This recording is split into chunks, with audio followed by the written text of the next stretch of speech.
La technique m'a toujours contrarié, ou c'est moi qui la contrarie. Enfin, chers amis de la liberté, bonsoir. Merci d'avoir bravé le week-end pour venir assister à cette conférence. Alors, avant toute chose, je vais vous faire une annonce. Nous avons, la maison ne recule devant aucun sacrifice et vous propose une séance supplémentaire, une conférence supplémentaire, jeudi 16 juin. Vous avez sans doute été prévenus, ceux qui sont branchés par un message internet que nous avons envoyé. Pour les autres, voilà, je vous le dis, je vous le répète, jeudi 16 juin, 18h30, dans les conditions habituelles, donc ici même, nous aurons une conférence sur l'image de l'exil. Alors, elle est animée, cette conférence, par des gens que vous connaissez déjà, Maurice Fréchuré, ancien conservateur en chef du patrimoine, Pierre Parvancé, grand reporter à l'Humanité, qui a déjà fait plusieurs conférences, et aussi Pierre Manoni, qui est professeur à l'Université de Nice, et qui a eu de très sérieux ennuis sur des gens victimes de l'exil, justement, entre le préfet et un député que nous connaissons bien, dont je préfère ne pas citer le nom pour ne pas avoir des boutons, il a risqué la prison pour être venu au secours de migrants en difficulté. Évidemment, il a été blanchi et reconnu, mais... Bon, les groupies, là. Bon, alors voilà, ça sera... donc, on parlera des images de l'exil, c'est-à-dire que... ça ne sera pas une conférence sur les réfugiés, mais en gros sur à propos de l'iconographie considérable qui est développée dans les différents médias à ce propos. Alors les médias, justement, on va en parler, enfin c'est pas moi qui vais en parler, d'ailleurs c'est Pierre Musso que nous connaissons, puisque c'est la 5e ou 6e fois qui vient ici nous proposer ces conférences. Pierre Musso qui est un enfant du pays, puisqu'il a fait ses études à l'université de Nice, puis en philosophie, il a bifurqué et est devenu un spécialiste incontesté des sciences de la communication. Alors je ne vais pas vous lire son palmarès, si vous avez Wikipédia, vous allez chercher, cliquez sur son nom, que ce soit ses compétences ou que ce soit ses publications, il y en a une vingtaine de lignes. Moi je mesure la notoriété des gens à partir de ça, et effectivement c'est impressionnant. Alors, la fabrique des médias, puisque c'est le titre de cette conférence, ben, on peut s'étonner, médias et fabrique, ben oui, l'information, ça se fabrique, et il y a des outils pour ça, la presse, la télé, etc., et des outils qui sont en constante transformation. Rappelez-vous, notre génération connaissait la presse écrite, la radio, puis la télé, qui reste un instrument considérable, mais qui a profondément muté, ne serait-ce avec les chaînes continues d'information, aussi bien radiophoniques que télévisées, sans compter aussi le poids d'Internet, et à partir de là, l'offre d'information a été multipliée, mais avec quelles conséquences? Qu'est-ce qu'on fait de toute cette information? Comment la mettons à la disposition du public? Est-ce que c'est pour vraiment informer les gens? Est-ce que c'est pour faire du pognon? Est-ce que c'est pour nous bourrer un peu, disons, l'intellect? Ben, c'est peut-être un petit peu tout ça à la fois. En tout cas, c'est de tout cela dont Pierre Musso va vous parler ce soir. Pendant environ une heure, puis après ça, il y aura un débat auquel j'espère vous participerez nombreuses et nombreux. Avant de lui céder la parole, je vous rappelle les petites annonces traditionnelles concernant les téléphones portables que chacune a éteints. Ah, j'en vois qui se penche là, ouais, c'est bien. Et n'oubliez pas non plus le coût du gardiennage, du gardiennage des vigiles que nous sommes obligés d'embaucher.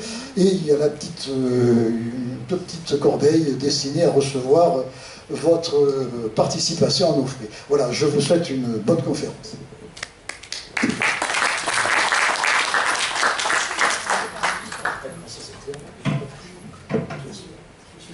Merci et bonsoir et merci de votre invitation. Effectivement, c'est pas la première fois que j'essaie d'éteindre le micro. Oui, c'est un pas. Alors, je vais vous parler ce soir de la fabrique médiatique de l'information, même si ce n'est pas mon sujet de recherche actuel. J'ai beaucoup travaillé dessus pendant des années, mais je travaille...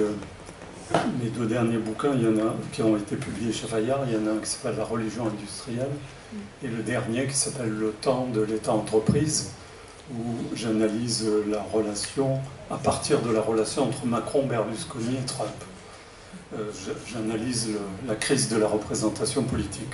Alors, on m'avait demandé ce soir de parler des médias avec dans le premier échange de mails, en gros la question de la propagande. J'ai réagi du coup parce que je pense que c'est pas la bonne façon d'aborder la question des médias, et c'est pour ça que j'ai proposé la fabrique médiatique de l'information. Alors, bon, je rappelle évidemment les textes fondateurs qui sont y compris dans la Constitution, c'est qu'il y a un lien évident entre l'indépendance des médias et l'exercice démocratique. Alors, voilà la présentation que je vous propose. Il y a un côté pédagogique au départ, volontaire. C'est d'abord de partir de la description. C'était une approche analytique parce que le sujet est extrêmement vaste. On peut l'aborder de mille façons et à partir de plusieurs problématiques. Et j'ai choisi d'abord, et en plus c'est un sujet passionné, et passionnant mais passionné, passionnel même. Il y a une époque où on se disputait quand il n'y avait pas une multitude de chaînes pour le choix d'une émission à la télé dans la famille ou dans le groupe. Il y a même eu des accidents à ce propos. Alors, j'ai choisi trois parties, trois moments, si vous voulez. Le premier qui est descriptif et analytique, c'est-à-dire de présenter brièvement le panorama des médias en France, qui est extrêmement aujourd'hui développé, même il est obèse, on pourrait dire. Il y a une multitude de médias. Le deuxième moment, je voudrais vous parler de la question de la régulation, si tant est qu'il soit vraiment régulé, et surtout des phénomènes récents, enfin des 20 dernières années, et qui s'accélèrent et qui est en pleine actualité encore, qui est celui de la concentration des médias dans des grands groupes dits multimédia, des grands groupes privés, en même temps que s'opère un affaiblissement du secteur public et du service public. C'est pas proche au secteur de la santé ou de l'éducation, c'est aussi le cas dans les médias. Et puis, dans la troisième partie, de réfléchir avec vous sur ce qu'on appelle, moi je ne parle même pas de propagande, je vous dirai pourquoi, mais l'influence ou les effets, on parle des effets des médias, et finalement de la crédibilité, avec quelques éléments théoriques, puisqu'il y a de nombreuses écoles, y compris marxistes, marxiennes, vous les appelez comme vous voulez, depuis le début du XXe siècle, inaugurées, je dirais, à la fois par Gramsci et par Walter Benjamin, qui se sont intéressés à la question des médias. Donc, ce n'est pas une question, si vous voulez, qui est inexplorée par les scientifiques. Il y a même de nombreuses écoles qui s'affrontent, si vous voulez, sur l'interprétation de ce phénomène extrêmement important. Alors, première partie, je vous propose donc une sorte de panorama avec les 4 familles de médias, puisque aujourd'hui on a tendance à ne parler que d'Internet, que de l'Internet, et c'est une erreur monumentale, je dirais, c'est l'arbre qui cache la forêt. Alors, définition les médias. Les médias, c'est un phénomène multidimensionnel. C'est ce sur quoi je veux insister. Bien sûr, c'est de la technique. Il faut des réseaux, il faut des récepteurs, il faut des émetteurs, etc. Mais c'est un phénomène économique très important. C'est un phénomène social et culturel. Et surtout, d'ailleurs, un phénomène social et culturel. On pourrait presque dire que les médias, c'est un nain économique comparé à d'autres grands secteurs industriels, par exemple, comme les télécoms, mais un géant social et culturel. Alors, d'abord, ce sont des techniques, essentiellement des réseaux, avec des émetteurs et des récepteurs, pour simplifier, et ce sont des organisations. Alors, il y a, du point de vue des techniques, il y a 4 familles, historiquement, celles qui ont été liées à l'imprimerie, la presse écrite, qui s'est développée depuis la fin du XVIIIe siècle en France, qui a explosé au XIXe et au XXe, qui aujourd'hui devient de plus en plus bimédia, comme on appelle, c'est-à-dire sur support numérique et sur support papier. La radio, qui date du début du XXe siècle, qu'on appelait la TSF, parce qu'elle passait par le réseau hertzien, et qui aujourd'hui est multisupport. La télévision, qui est un peu plus tardive, qui est inventée dans les années 30-35, mais qui devient un média de masse, comme on dit, après la Seconde Guerre mondiale, qui était aussi hertzienne. Hertzienne, ça veut dire que ça passe par voie aérienne directe. C'est les fameuses antennes que que vous voyez sur les toits des immeubles ou des maisons, et puis qui sont devenus multi-supports. Et puis l'Internet, qui est plus récent, puisqu'il est lié à la rencontre de l'informatique et des télécoms. Et c'est ce qu'on appelle aussi le numérique, à tort, si vous voulez, je vous dirai pourquoi. Alors, d'abord, ce sont donc des techniques. Ce sont des organisations, et même des institutions et des entreprises structurées, organisées comme des entreprises, avec des salariés, avec des méthodes de gestion, etc. Ce sont des publics, bien sûr, les médias ont des publics, et souvent des publics fidélisés, qui sont liés, ou qui abonnés même, comme on dit, fidélisés à certains médias, attachés à certains médias, qui cherchent souvent dans les médias ce qu'eux-mêmes sont. Il faut faire attention, dans beaucoup d'analyses, le média, c'est souvent un miroir. C'est-à-dire qu'on va aller chercher, comme sur le web, des communautés auxquelles on appartient déjà, pour se reconnaître, pour peut-être se conforter son propre point de vue. Et puis, c'est sur ce point que j'insiste, c'est un imaginaire, c'est-à-dire une culture, des cultures, même des représentations sociales. Et c'est tout cet ensemble qui fait les médias. Alors, dans le cas français, vous voyez, j'ai mis quelques chiffres, mais vous voyez, la presse écrite, c'est énorme. Alors, bien sûr, c'est d'abord ce dont on est le plus familier, quelques titres nationaux qui se sont énormément réduits depuis la libération. Aujourd'hui, il y en a 9 principaux, enfin 7 principaux et 2 secondaires. C'est la presse quotidienne régionale qui est importante et la presse locale en général, des magazines, mais aussi une presse d'information professionnelle. C'est pour ça qu'on arrive à plus de 3500 titres. Je vais vous passer la précision dans un slide suivant. Les radios, on les oublie souvent, c'est extrêmement important. Il y a 1 millier de radios en France, privées, publiques, associatives. Et la télévision, 350 chaînes environ, l'essentiel passant aujourd'hui par le câble satellite et les box. Alors, s'agissant de l'information, il faut avoir en tête, il y a eu une enquête assez récente et qui est régulière que fait le journal La Croix avec un institut, c'est assez sérieux, qui montre une baisse globale d'intérêt porté à l'actualité. On pourrait peut-être le lier à des formes de désintérêt du politique, mais on le voit en particulier dans la génération des plus jeunes. Alors, comment se fait l'accès à l'information aujourd'hui ? Il ne faut pas l'oublier, l'essentiel, ça reste la télévision. Et ce n'est pas pour rien que les grands acteurs du politique ou de l'économie s'intéressent d'abord à la télévision, même si, évidemment, la télévision est concurrencée, si je puis dire, par d'autres médias. L'autre média qui reste très important, c'est la radio, je parle des médias classiques. La presse écrite, elle, est marginalisée de plus en plus dans sa version papier, pas dans sa version numérique.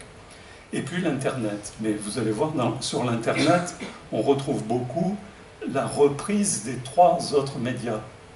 Donc, quand on met dans cette enquête 32% sur l'Internet, vous verrez qu'il y a 40% de ces 32%, si vous voulez, qui ne sont que des reprises sur l'Internet des autres médias qu'on peut appeler traditionnels.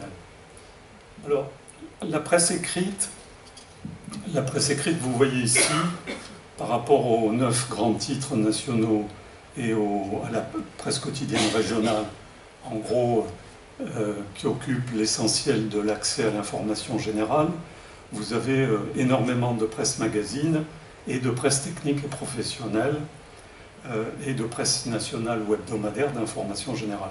Ce qui s'appelle ici la commission d'enquête, parce que vous verrez souvent cette référence, c'est la commission d'enquête récente qu'il y a eu au Sénat, qui a porté, d'ailleurs vous pouvez lire leur rapport, qui du point de vue descriptif est assez intéressant. Il est bien fait. Quant aux propositions, il n'y a pas grand-chose, mais du point de vue analytique, vous pouvez vous y reporter.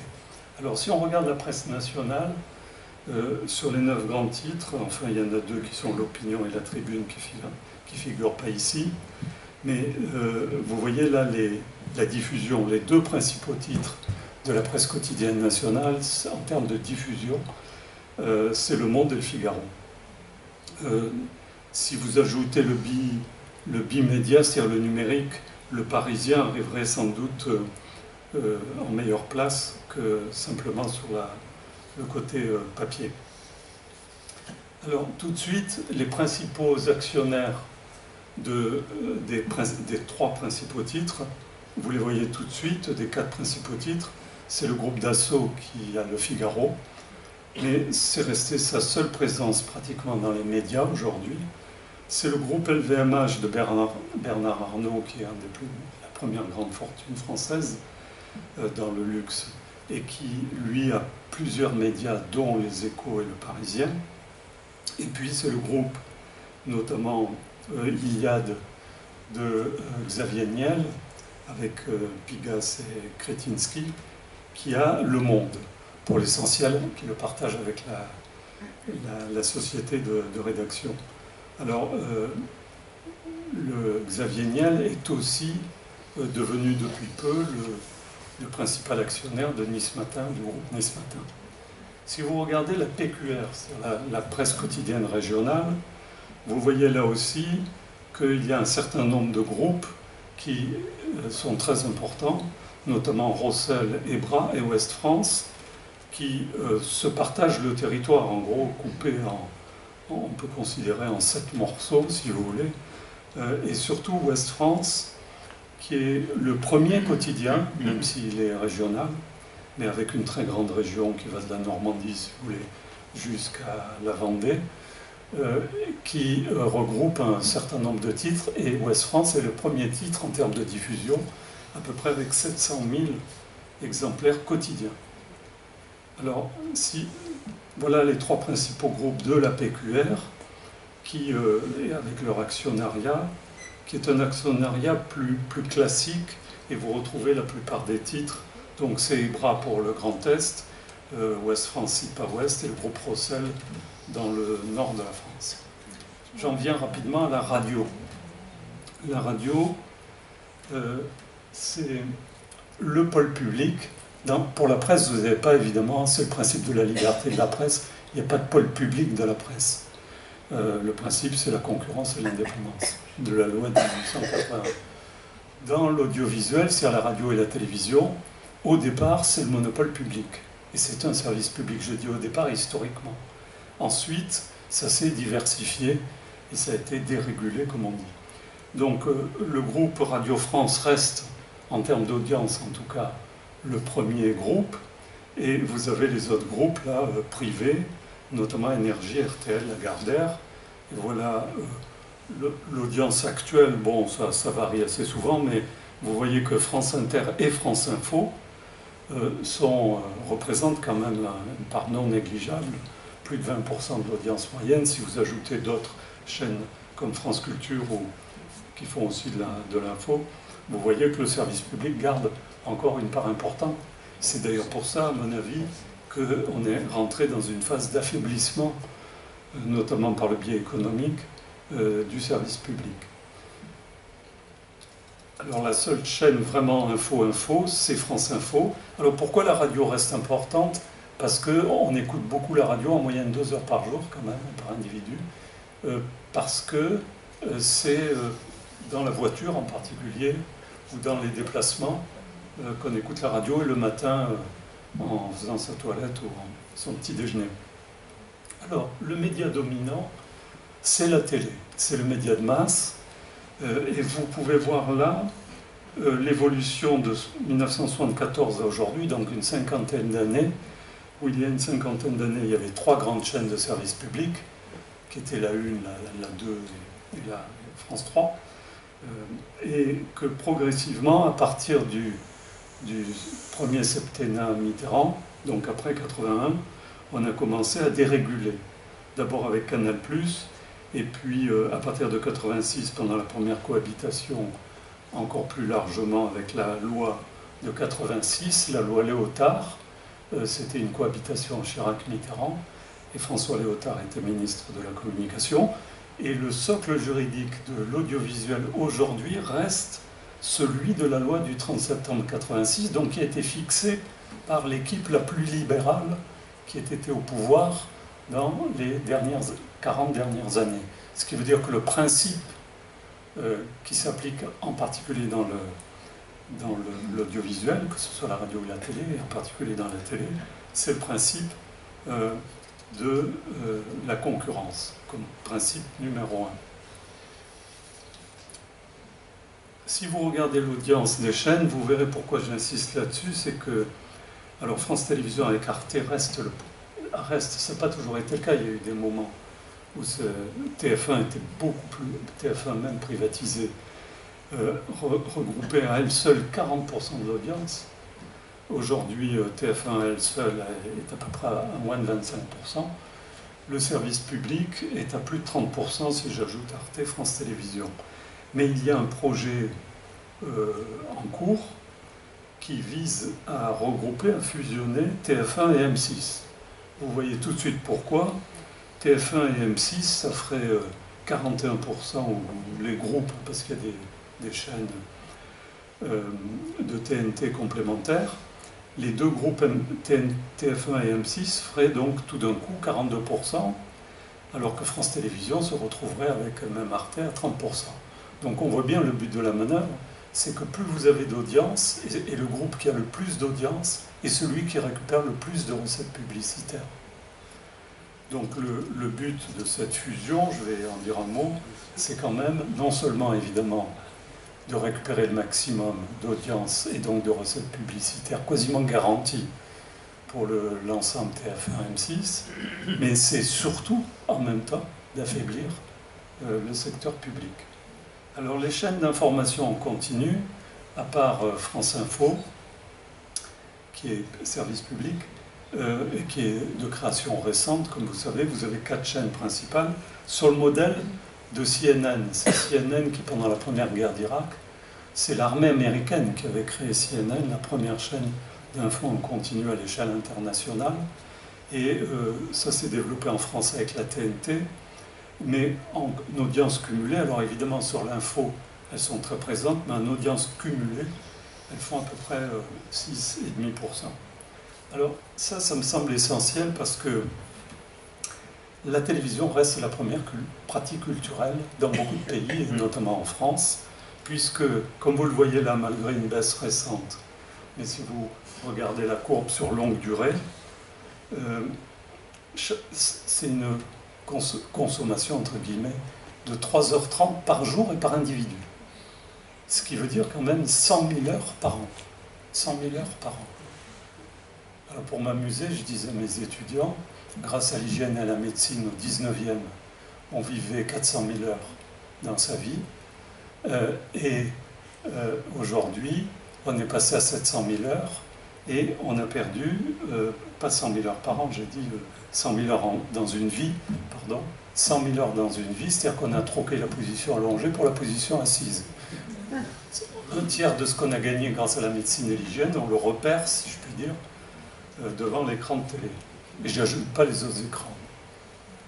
Alors, évidemment, il y a une différence très importante selon les générations, mais il n'est pas sûr, contrairement à ce que disent beaucoup de sociologues, que le fait que les jeunes regardent moins la télé, notamment sur le support classique, si vous voulez, d'un écran de télé, ça ne veut pas dire que quand ils auront plus de 50 ans, ils n'auront pas cette consommation extrêmement élevée.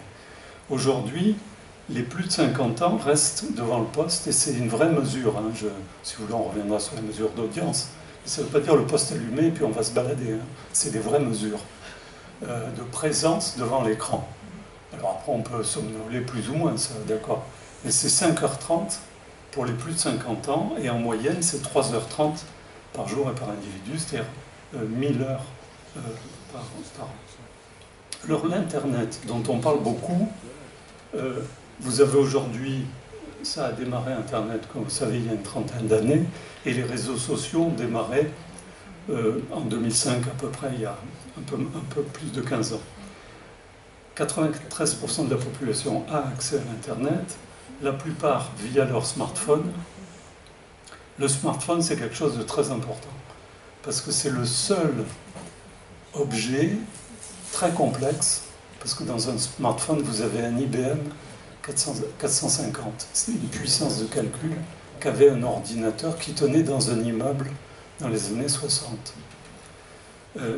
Eh bien, sur le smartphone c'est le seul objet quotidien qui est devenu indispensable, au même titre que les lunettes ou son portefeuille ou autre.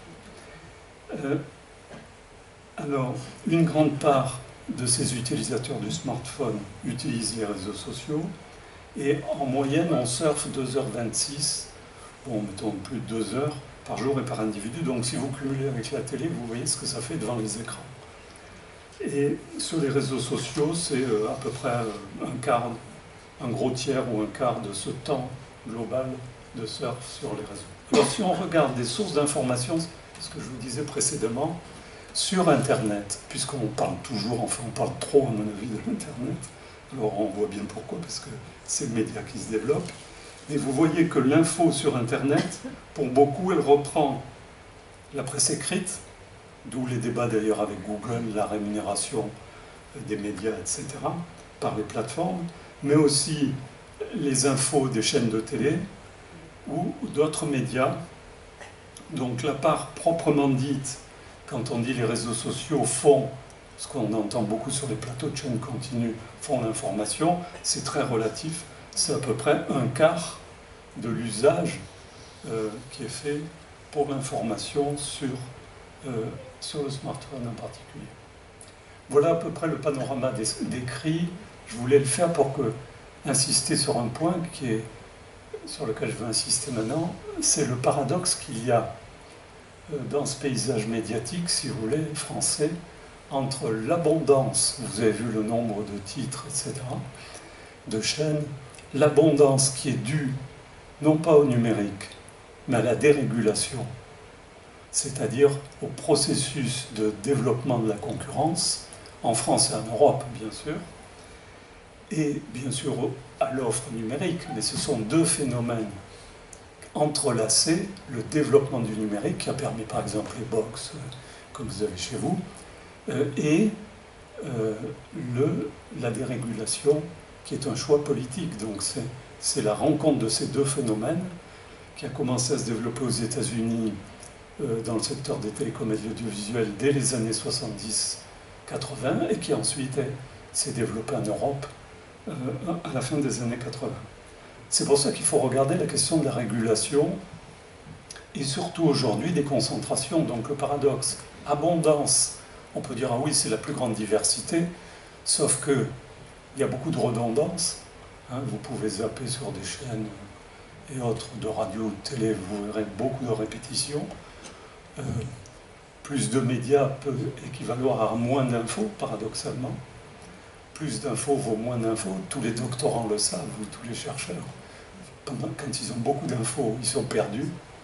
Après, il faut trier, il faut sélectionner, il faut juger. Mais le paradoxe, c'est avec la concentration oligopolistique, c'est-à-dire dans un tout petit nombre d'acteurs de l'ensemble de ces médias. En gros, on est passé dans quelques décennies d'une situation pour l'audiovisuel de monopole public, alors avec qui était très surveillé par le politique et avec un très faible nombre de médias, à une explosion des chaînes et des médias privés, mais qui en même temps sont concentrés dans les mains d'un oligopole privé. Alors il faut s'interroger sur cette notion de pluralisme. Quid du pluralisme aujourd'hui? Le pluralisme qui a été la grande idée du Conseil de la Libération, c'est un pluralisme vis-à-vis de l'État, indépendance vis-à-vis de l'État, et pluralisme des médias, indépendance vis-à-vis des grands groupes.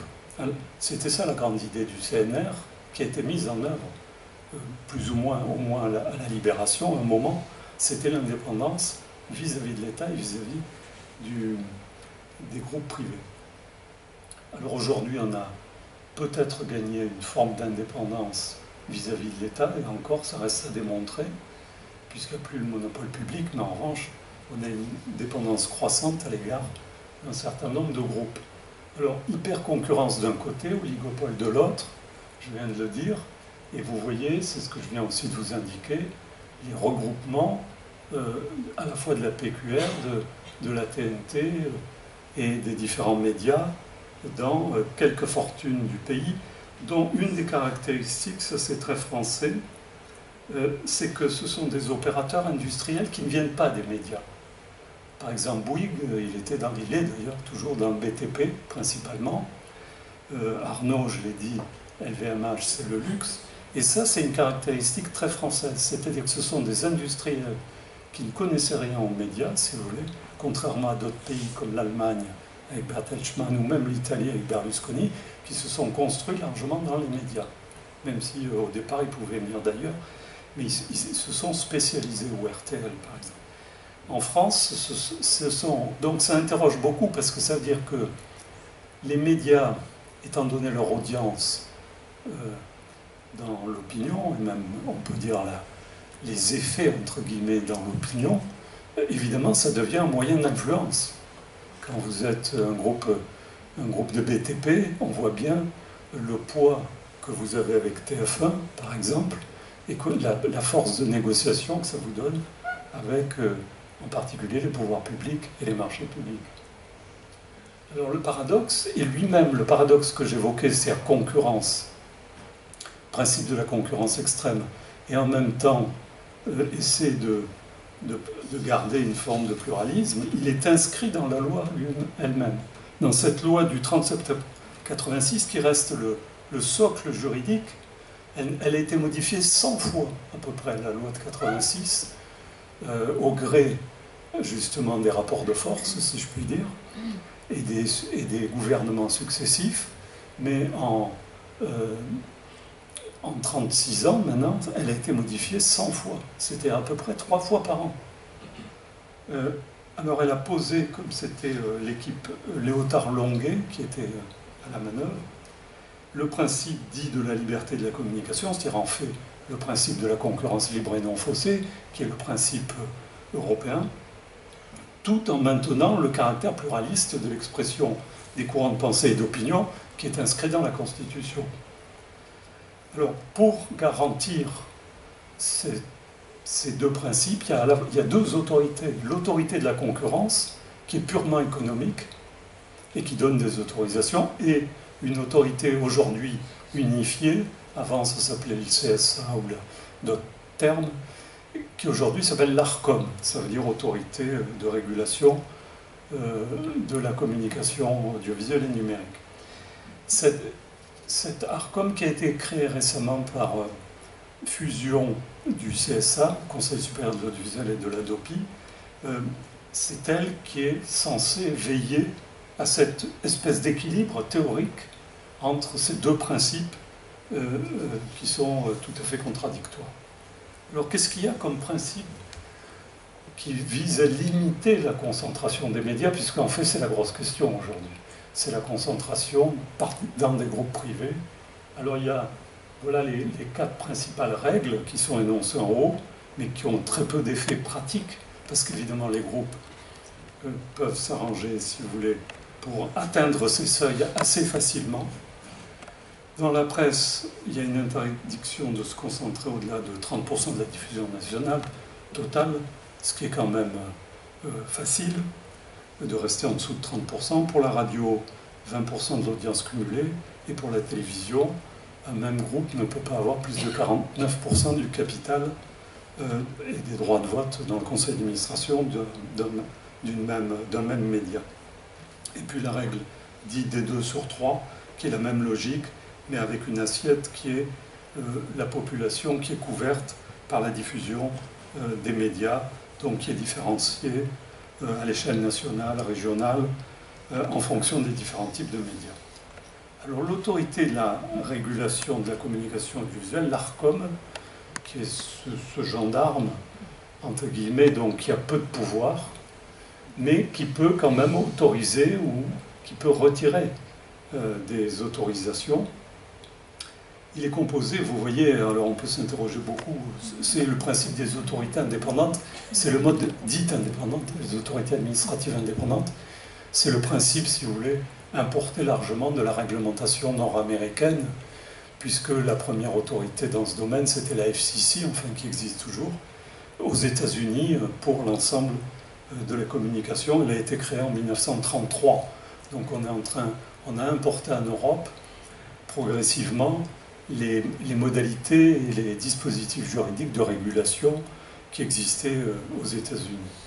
Donc l'ARCOM, qui est une sorte de FCC donc à la française, est issu largement du pouvoir politique. Le président de la République nomme le président. Les 6 membres sont nommés par les présidents des assemblées, un par le vice-président du Conseil d'État et un autre par la présidente de la Cour de cassation. Donc c'est, si vous voulez, une régulation qui a elle-même intégré la contrainte, le paradoxe, si vous voulez, et qui cherche un difficile équilibre qui est peu jouable face à la puissance des groupes qui sont en jeu. Arnaud, je l'ai dit, Bernard Arnault, vous voyez tout ce qu'il possède.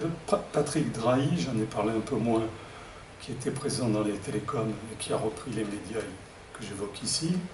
La famille Bouygues, qui est là depuis le début de la privatisation de TF1, qui remonte à 1987, et qui avait été autorisée à l'époque au nom du mieux-disant culturel. Il ne faut quand même pas oublier, c'est-à-dire que l'attribution de TF1 à l'époque par le régulateur de l'époque a été faite parce que c'était la chaîne qui devait avoir la meilleure programmation culturelle. Bon, on voit ce qu'il en a été rapidement, et encore aujourd'hui. Xavier Niel, j'en ai parlé. Vincent Bolloré. Alors Vincent Bolloré, qui est rentré depuis peu dans les médias et qui est avec des effets assez dévastateurs.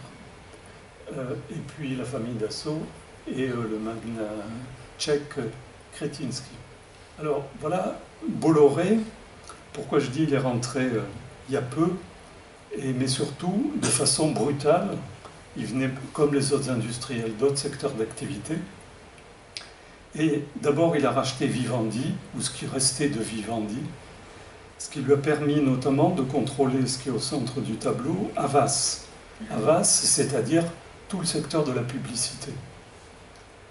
Mais Vivendi contrôlait aussi le groupe Canal+, et donc il a repris tout le groupe Canal+, et toujours dans le paquet Vivendi, un certain nombre de maisons d'édition, Julliard, Plon, Robert Laffont, et il est en train de négocier en ce moment même la reprise, il a fait une OPA, une offre publique d'achat, sur le groupe Lagardère. Lagardère, c'est entre autres, avec un certain nombre de médias qui sont énumérés, par exemple dans la presse, le journal du dimanche ou Match, Paris Match, c'est surtout toute la maison d'édition achète. Ce qui veut dire que si l'opération est conclue, l'OPA est conclue, vous voyez dans l'édition, non seulement dans les médias et dans la publicité, mais le nombre d'éditions, de maisons d'édition qui vont dans les mains, et tout le secteur de l'édition est en émoi d'ailleurs, puisque ça ira de Larose, Fayard, Grasset, Julliard, Plon, etc. Plus tous les manuels scolaires avec. Donc c'est, du point de vue, c'est pour ça que je vous dis, ce sont des géants culturels. Du point de vue de l'information, de la formation, c'est tout à fait essentiel. C'est pour ça que ça devient la question centrale aujourd'hui de la régulation de ce secteur. Le groupe Iliad, je le cite principalement ici, c'est toujours la même logique. Xavier Niel est rentré dans le secteur des télécoms par Free. Comme vous savez, il fournit Internet, des box, etc., ou des smartphones. Et il s'est diversifié dans les médias, notamment en rentrant dans le groupe Le Monde. Et depuis 2020, il a repris, après différents actionnaires dont vous avez suivi sans doute les aventures, il a repris le groupe Nice Matin, enfin avec Var Matin et Monaco Matin. Alors, dans l'actualité, outre l'OPA de Bolloré sur Lagardère, qui est en cours ce mois-ci, au mois de mai, se joue à l'automne la fusion TF1-M6. Il est évident que les pouvoirs publics sont très favorables, pour les raisons que j'ai déjà évoquées, et je vais insister, mais il faut l'autorisation, bien sûr, des deux autorités, Arcom et Autorité de la concurrence, qui interviendront à l'automne. Donc on est en plein dedans. L'an dernier, il y a un accord qui a été passé. Le nouveau groupe donc, serait composé, vous voyez, on peut rester en dessous des 49% du capital, conformément à la loi de 86. Là, on arrive à 46% et des poussières, avec les deux groupes, RTL et Bouygues. Et l'ensemble ferait 9 chaînes quand même de télévision dites gratuites, c'est-à-dire financées par la publicité, des sociétés de production et des chaînes de radio. Mais surtout, l'alinéa 3 de mon slide, vous voyez que les JT de 13h et 20h, qui sont quand même les grands rendez-vous très importants en termes d'audience et de public, seraient largement contrôlés par ce groupe. Alors, ça ne veut pas dire que c'est TF1, ça ne veut pas dire que c'est Bouygues et RTL qui désignent les intervenants, quoique, mais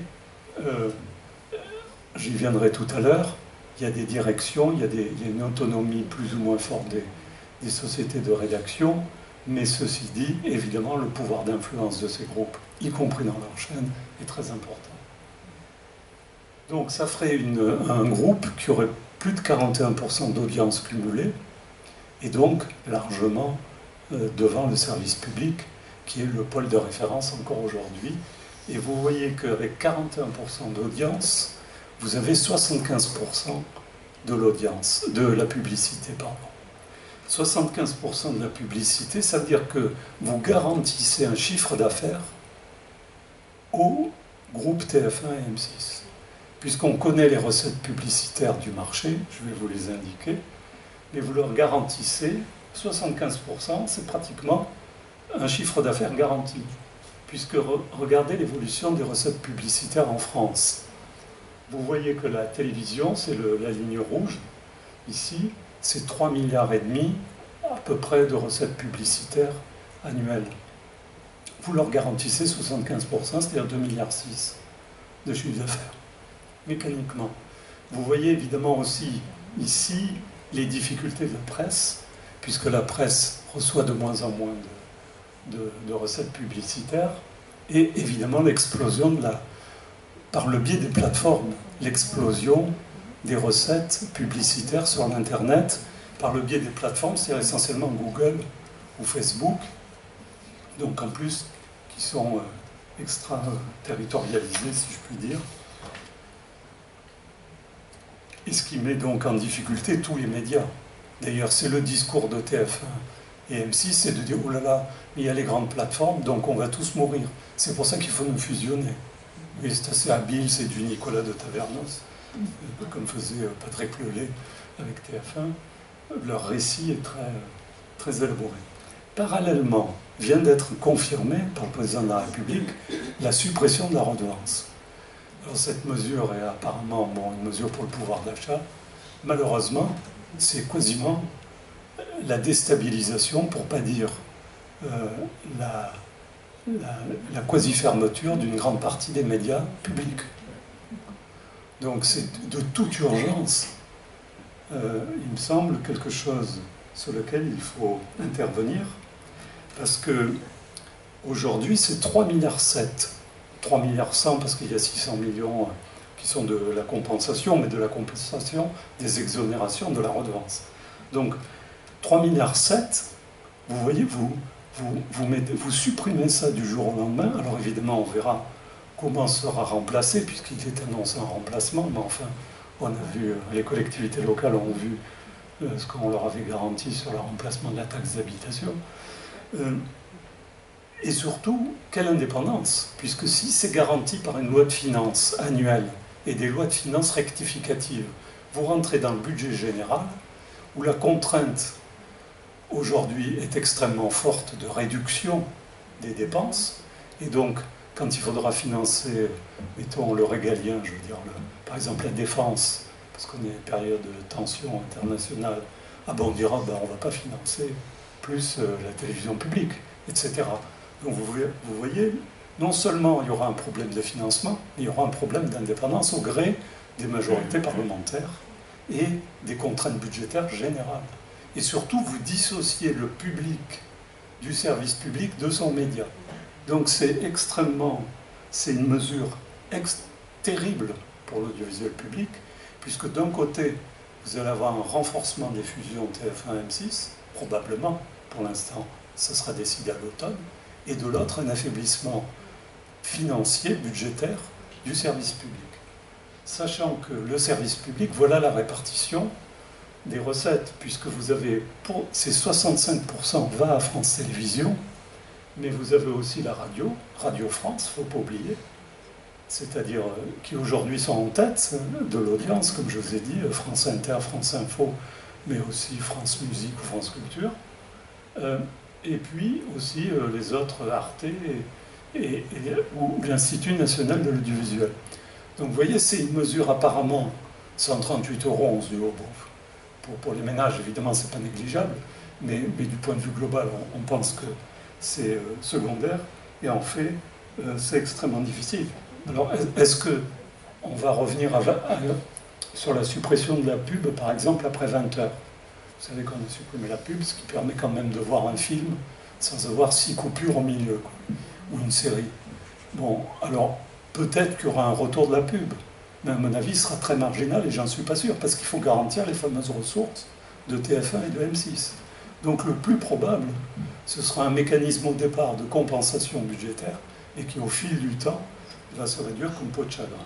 Donc le service public risque d'être en grave danger. Alors du coup, c'est mon tableau de synthèse de cette deuxième partie. Vous n'êtes pas obligé de tout lire, mais je vais vous dire comment le regarder. En haut, vous avez en vert les 3 périodes historiques de l'audiovisuel public, depuis l'après-guerre. Et puis, horizontalement, vous avez un certain nombre d'éléments qui montrent les évolutions. Si je regarde les 25 premières années, c'est-à-dire 1950, en gros 1975, j'ai ce que Umberto Eco, le sémiologue italien, avait appelé la paléotélévision. C'était la télévision qui envoyait un message au public. Pour nous, ça correspondait largement à l'ORTF. Vous voyez même un jour Alain Perfit qui vient remplacer le présentateur du JT parce qu'on surveillait le JT et comme ça ne plaisait pas le JT qui allait être présenté, il est venu lui-même présenter le JT. Donc ça, c'était la paléo, c'est le pouvoir envoie un message au public, si vous voulez. Mais ce sont des chaînes publiques, RTF ou RTF, il y en avait 2, puis il y en a eu 3 dans les années 70. Le téléspectateur est essentiellement un citoyen qui paye une redevance. La télé est considérée comme un bien public et l'organisation du pluralisme, paradoxalement, c'est le monopole. Parce que le monopole de l'État. Après-guerre, pour mettre en œuvre la politique du CNR, la meilleure réponse a été de dire, pour garantir le pluralisme et l'indépendance vis-à-vis des pouvoirs étatiques et économiques, on va créer un monopole. Alors aujourd'hui, ça nous semble paradoxal. Pourquoi? Ça ne l'était pas du tout à l'époque, parce qu'on passait d'un État, qualifions-le totalitaire, à un État démocratique. Donc confier l'audiovisuel public à l'État, c'était confier les clés de l'audiovisuel à un État démocratique. Et c'était le cas dans la plupart des pays européens après la guerre. Donc le monopole public n'était pas considéré comme une mainmise du pouvoir politique, même si ça a été le cas après, notamment sous le général de Gaulle. Et le monopole public équivaut au service public. L'essentiel, alors à l'époque il y a très peu de chaînes parce qu'il y a la rareté technique de l'hertzien, des canaux hertziens. La deuxième étape de cette histoire, qui se déroule en gros de 1975, quand on a supprimé, éclaté l'ORTF, jusqu'au milieu des années 90, c'est ce que Umberto Eco a appelé la néo-télévision par opposition à la paléo, c'est-à-dire c'est pas une télévision du message, c'est une télévision qu'on peut appeler relationnel, c'est-à-dire miroir, qui entretient un lien avec son public, qui devient de plus en plus un téléspectateur consommateur. C'est une relation que j'appelle spéculaire et spectaculaire. La télé devient le centre. Si vous voulez, dans la paléo-télévision, vous ne pouviez pas voir une caméra ou un micro. C'était une faute professionnelle à l'ORTF, si on voyait l'ombre d'un micro sur le plateau. À partir de la néo-télévision, au contraire, on voit les caméras, on voit les spots, on voit le gris, on voit la télévision se filmant elle-même. Et le plateau devient le centre de la télévision, et au centre du plateau, l'animateur. Et l'animateur devient le copain. L'interlocuteur, le copain, comme le présentateur du JT, devient l'intercesseur entre le public et la télé. Mais ce qui devient central, c'est le plateau, avec la fameuse table. Regardez, encore aujourd'hui, on est encore dans ce schéma, la table et la signification de la table. Donc ce sont des mises en scène extrêmement précises, au centimètre près. La lumière, tout est calculé, c'est un véritable théâtre. Le JT, si vous ne le regardez pas comme ça, vous ne comprenez pas ce qu'un JT, c'est une mise en scène, avec un acteur central qui est le présentateur, mais ce qui est central, c'est la télé, c'est le plateau, avec sa mise en scène. Et dans cette période, il y a eu ont commencé à se multiplier les chaînes de télé et de radio, puisque c'est le début de la dérégulation et son accélération avec la loi de 86. Le moteur économique, c'est de plus en plus la publicité, et puis il y a une multiplication des canaux et des techniques de diffusion. Depuis, mettons, à peu près 25 ans, cette néo-télévision n'a fait que se renforcer, et on est passé de chaînes publiques à des chaînes commerciales aujourd'hui, et c'est la doctrine européenne, à ce qu'on appelle les groupes champions.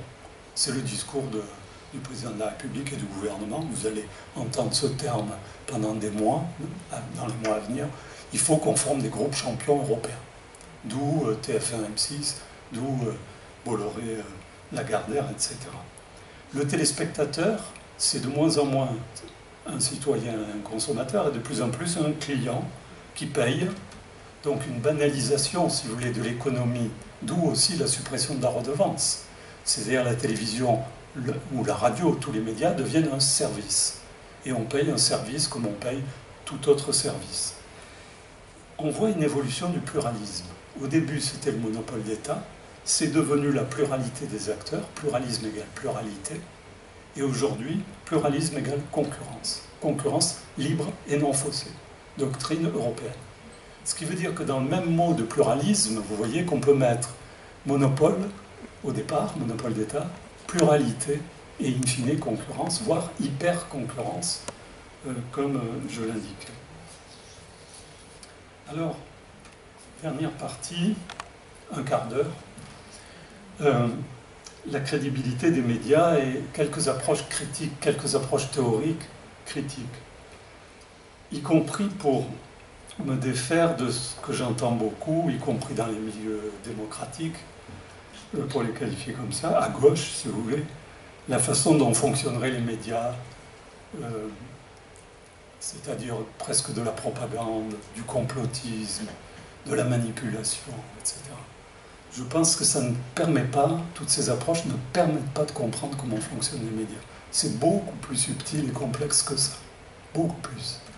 Et donc il faut les décrypter. Alors par exemple, j'avais cofondé d'ailleurs Acrimed, et donc ce travail de décryptage et de formation est extrêmement important. Par exemple, l'école le fait un peu, mais il devrait le faire beaucoup plus massivement. Moi j'ai passé par exemple des heures à décrypter avec mes étudiants quelques séquences d'émissions de télé-réalité. Une émission de télé-réalité, c'est extrêmement sophistiqué, c'est pas de l'info, mais vous pouvez le faire sur le JT. Or, vous avez très peu d'enseignements sur l'image, c'est-à-dire tout le monde est autodidacte. Vous savez, c'est comme sur le smartphone ou Internet, il faut être autodidacte. Or, même pour jouer au tennis, vous allez suivre des cours. Là, pour décrypter l'image, qui est extrêmement complexe, on est livré à soi-même. L'éducation nationale évolue un peu là-dessus, mais devrait faire beaucoup plus. et puis ailleurs aussi. Alors, les quelques lieux communs, je commence par quelques lieux communs quand même à revisiter. Les médias sont manipulés et nous manipulent. Alors, ça supposerait que, pourquoi je critique ça avec d'autres tas d'écoles, c'est que ça suppose que l'émetteur est tout puissant. L'émetteur, quel qu'il soit. Que ce soit un groupe privé, que ce soit l'État, que ce soit qui vous voulez, que ce soit des... C'est-à-dire qu'il y a une sorte de complot, mais surtout que l'émetteur est tout puissant. C'est-à-dire que le récepteur, c'est-à-dire le public, ne fait rien. Le public ne fait rien, et vous voyez, c'est ce que j'ai écrit à la 3e ligne, le public est supposé passif.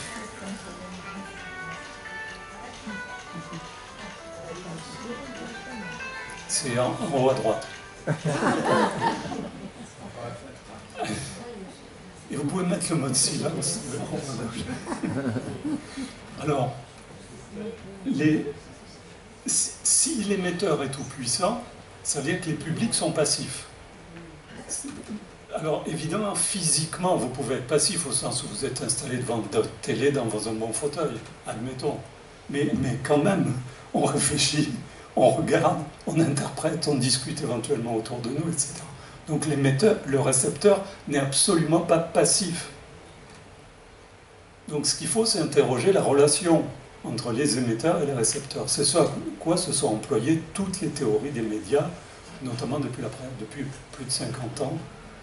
Je vais vous en donner quelques-unes. Les médias, autre, si vous voulez, théorème à questionner, les médias auraient des effets directs. Par exemple, si les enfants sont violents, c'est que les médias sont violents. Mécaniquement, si vous voulez, effet direct. Ça ne se passe jamais comme ça. On pourrait montrer l'inverse. Mais surtout, tous ces phénomènes sont extrêmement complexes. La violence n'est pas simplement liée à des images sur des jeux vidéo. Bon. Les médias font l'élection, par exemple. Ça, dès les années 50, il y a eu des études très précises. À l'époque, c'était plutôt sur la radio que sur la télé, puis après ça a été fait sur la télé, etc.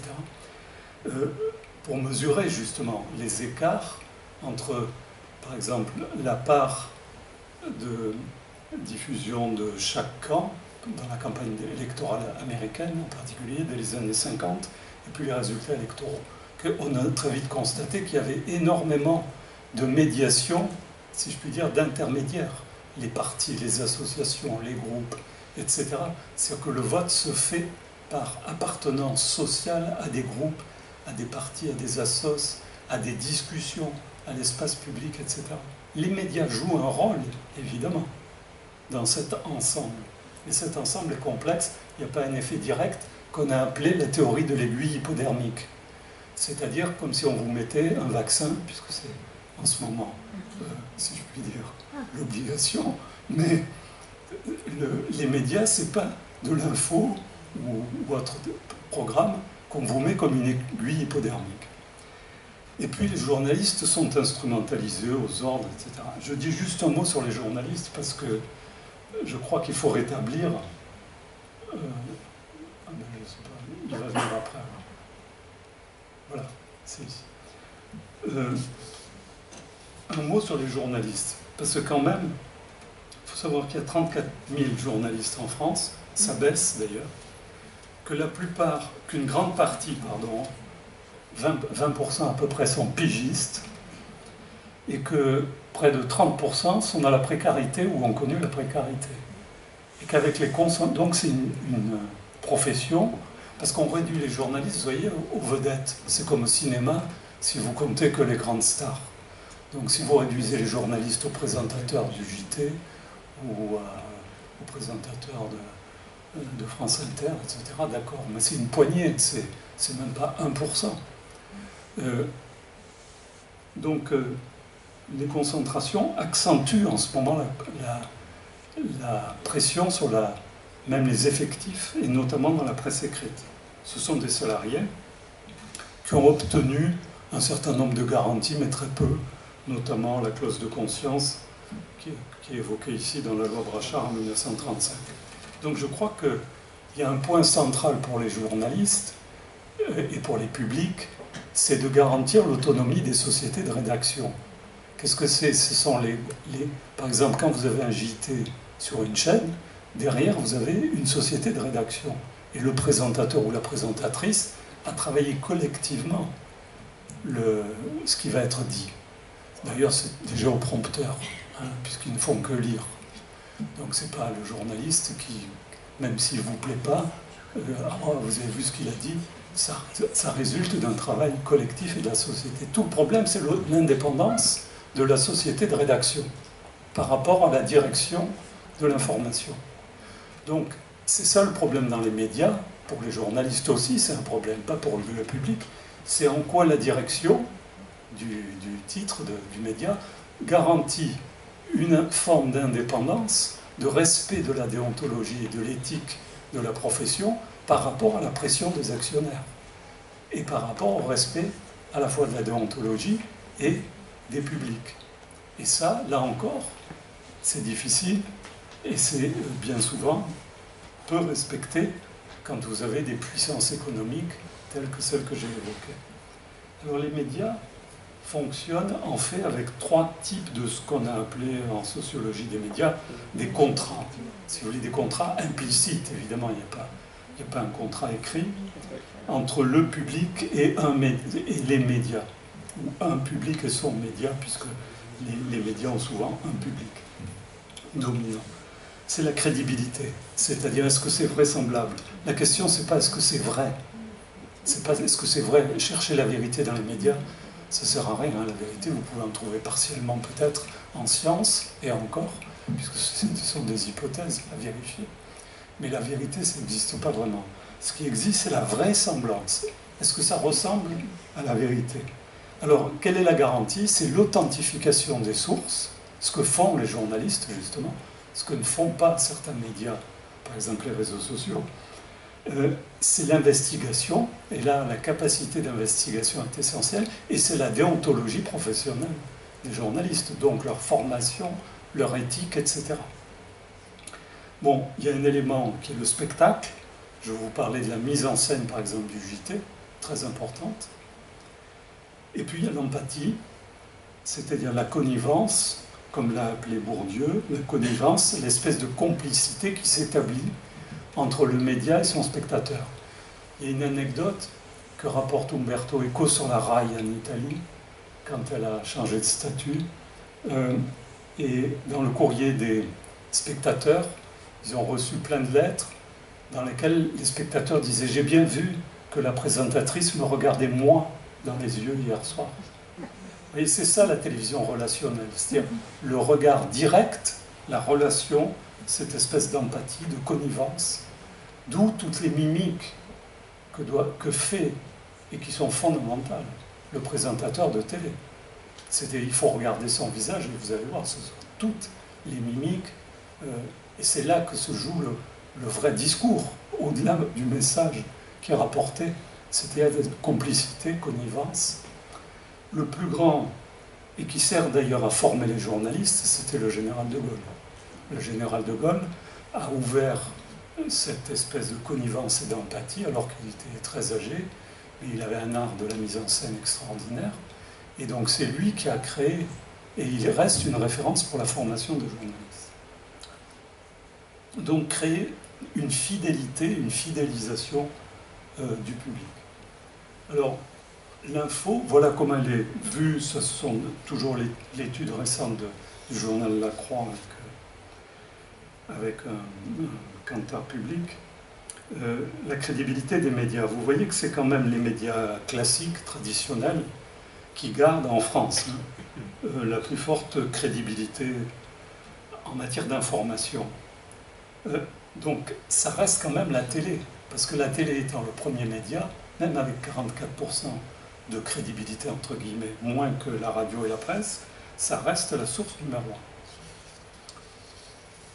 1. Alors il y a eu, toujours dans ce journal La Croix, une série de questions, vous l'avez peut-être vu, sur les écarts entre ce qui est attendu en matière démocratique, si vous voulez, d'indépendance des médias, et puis le sentiment perçu. Donc ce sont des représentations. Et vous voyez qu'il y a un écart très fort entre le souhait pour le bon fonctionnement de la démocratie, par exemple, sur les informations fiables, ce qui est attendu, c'est par 96%, la réalité qui est perçue, c'est 52% de cette attente, et à peu près pour 52%, elle est à peu près respectée. Donc ça veut dire que pour près de la moitié, elle ne l'est pas. Pareil, sur la qualité de l'information, c'est à peu près pareil, vous voyez l'écart, un peu moins fort.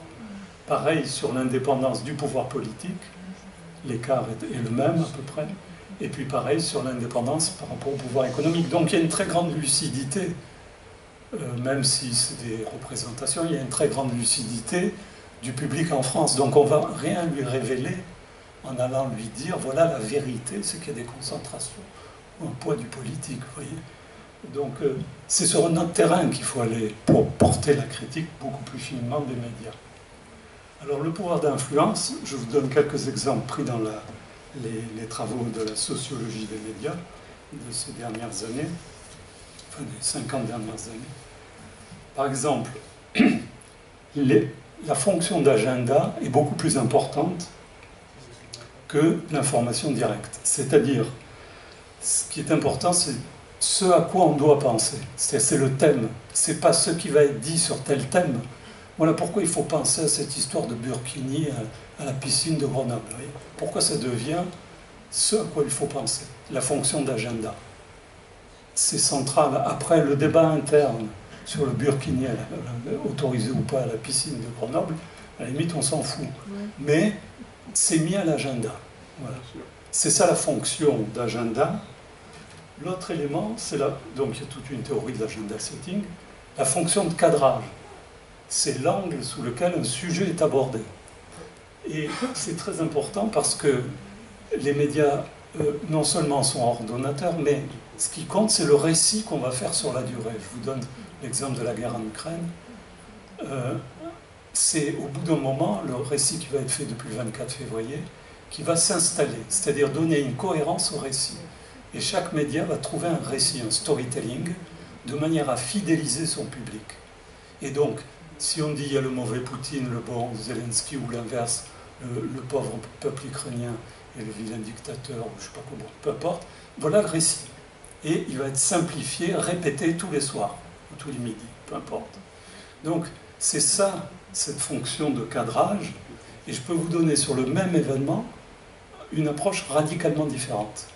Par exemple, j'avais fait faire une étude sur Le Point et l'Express, qui sont très proches en magazine d'information, sur la façon dont on voyait le problème du VIH en Chine. Et dans un des magazines, on l'a vu sous l'angle médical, et dans l'autre, sous l'angle politique. Donc la dictature chinoise ou la question médicale en Chine. Vous voyez que le même événement, selon l'angle, c'est-à-dire le cadrage, change totalement de signification. C'est là que se joue vraiment l'information.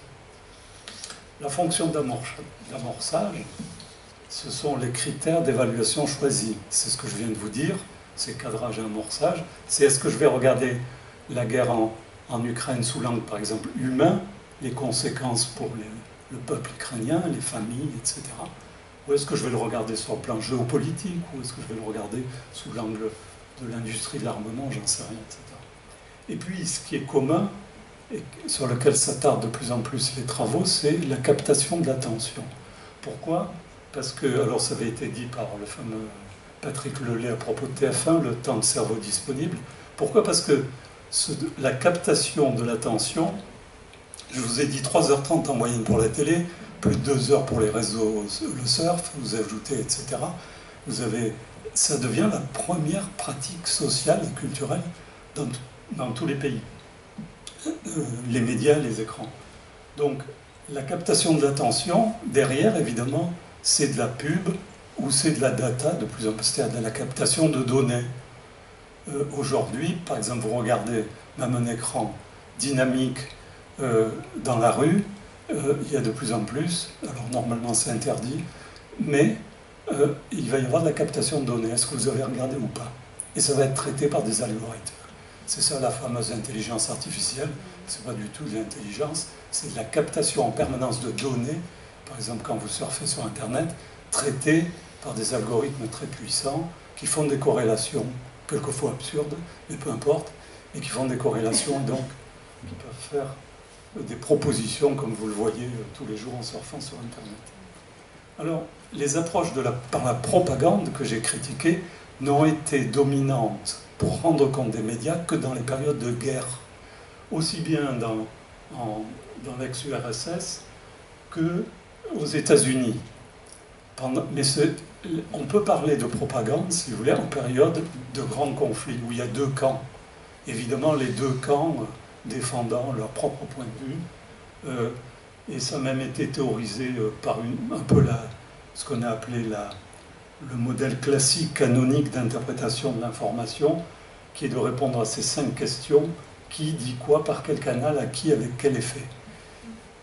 Mais en posant la question comme ça, aujourd'hui plus personne en sociologie des médias ne raisonne comme ça, vous voyez, vous avez la réponse à la question puisque vous demandez quels sont les effets. C'est l'émetteur qui est tout puissant, et vous voyez, l'émetteur est tout puissant, et le récepteur est passif, et tout passe par un canal.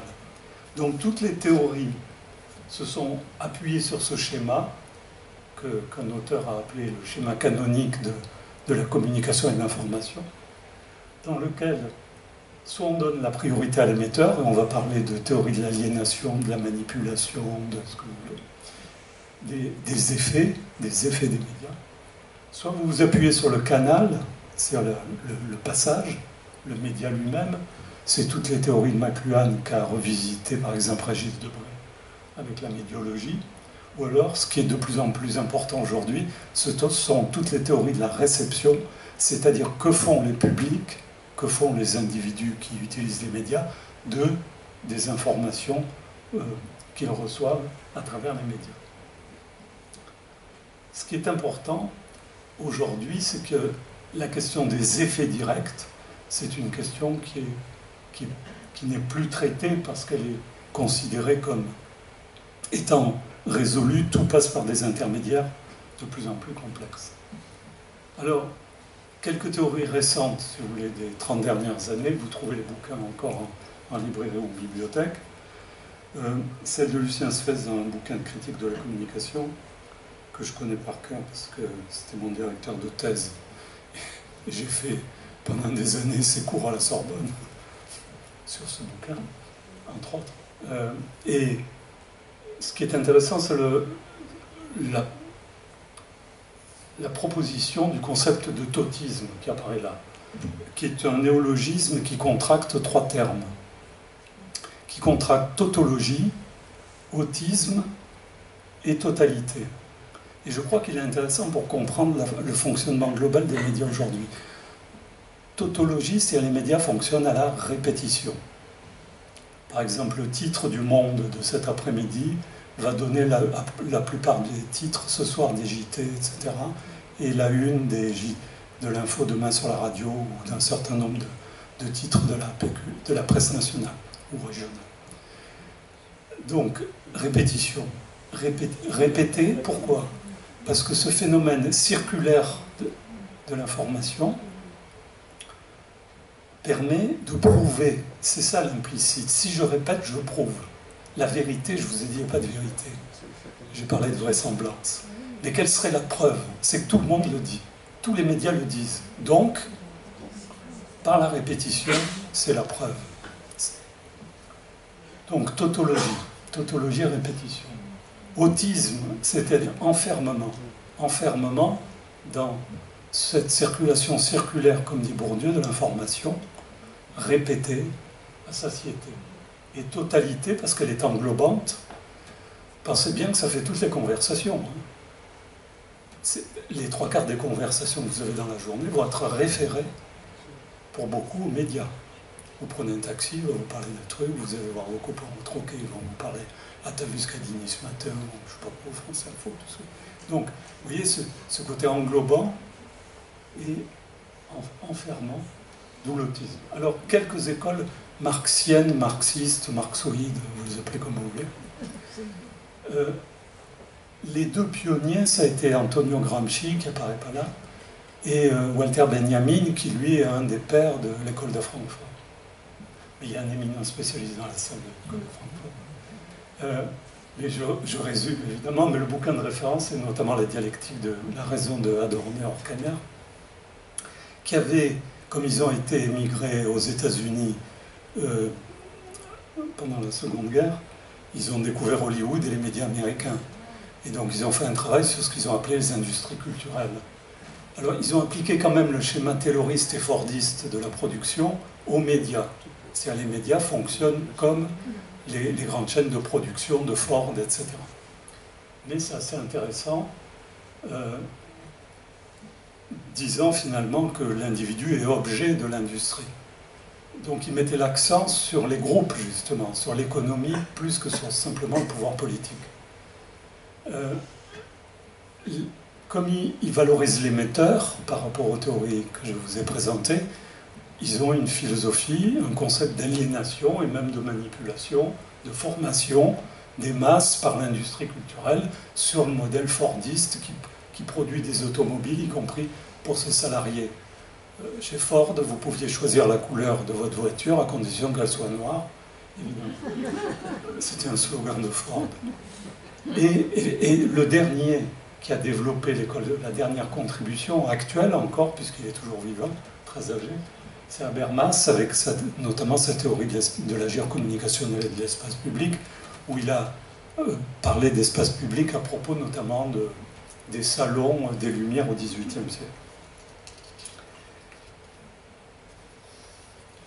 L'école plus récente, marxienne, marxiste, inspirée de Gramsci d'ailleurs, plus que de l'école de Francfort, qui est une école anglo-saxonne, l'école de Birmingham notamment.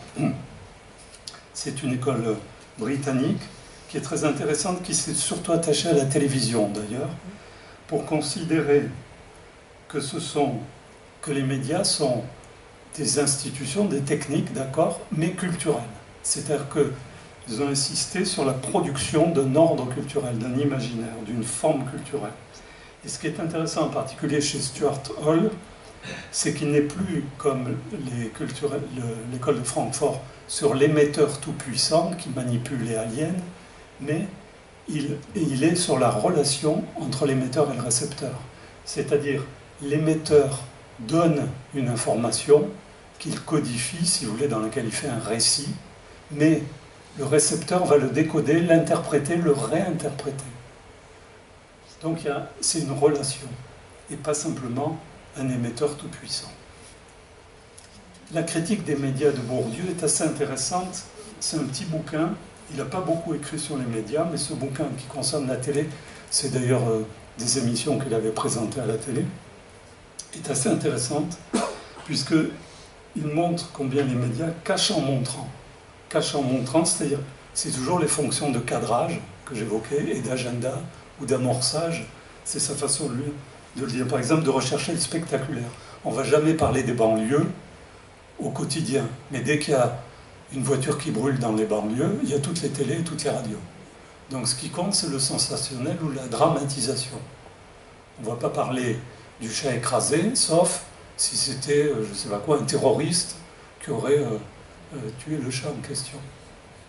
Donc ce qui compte, c'est la dramatisation. Ce qu'il appelle une forme de violence symbolique.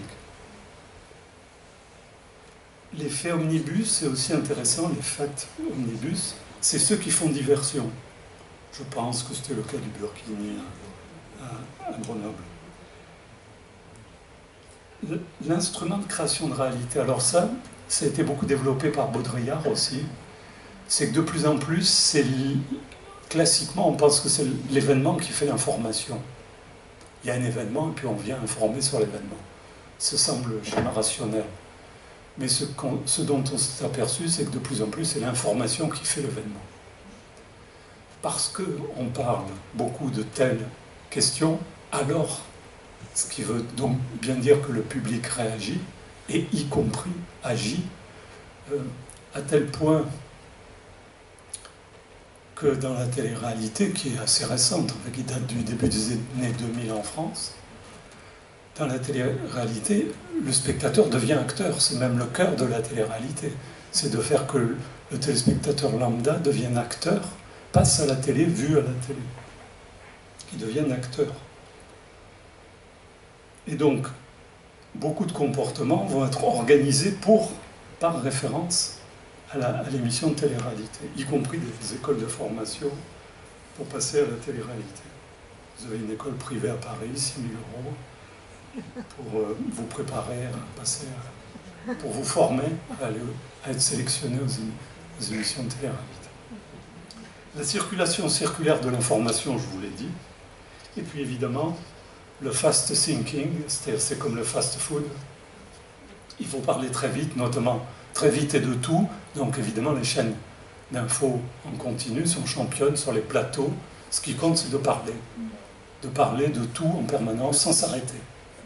Ce que craint le plus le présentateur à la radio ou à la télé, c'est que l'interlocuteur s'arrête et commence à réfléchir, à hésiter. Vous voyez, comme beaucoup d'interlocuteurs, peut-être. Ah non, surtout pas.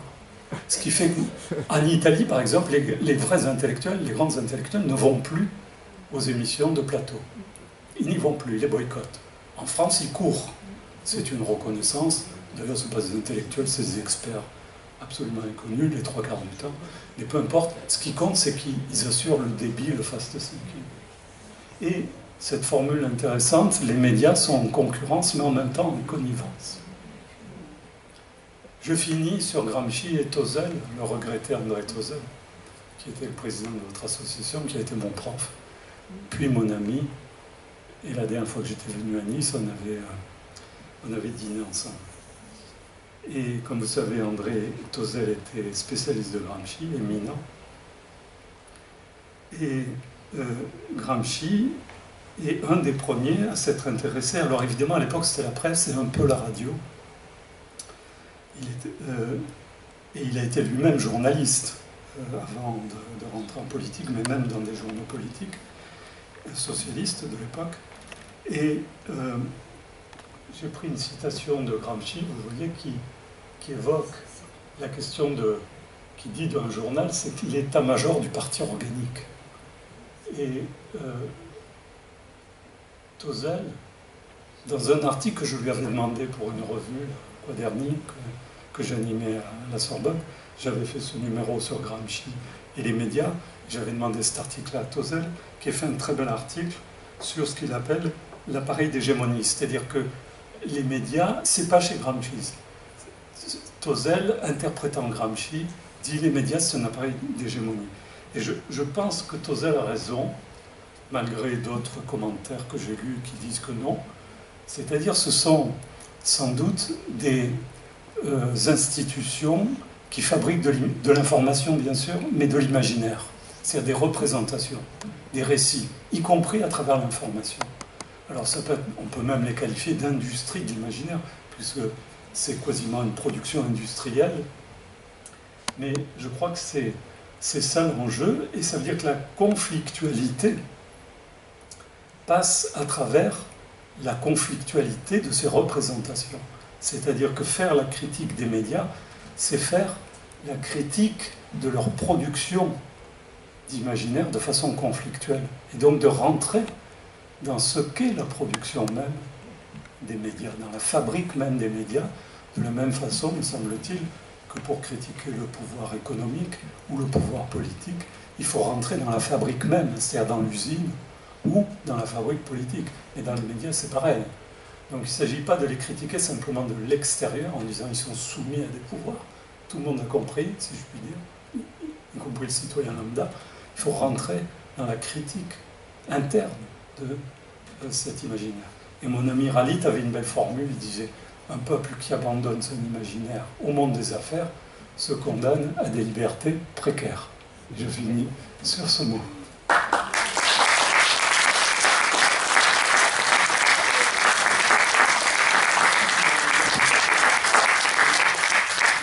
Merci Pierre.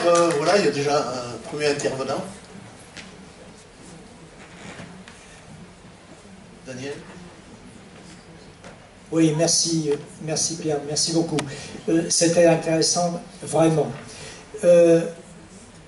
Sur la troisième partie, je vais surtout intervenir sur la troisième partie.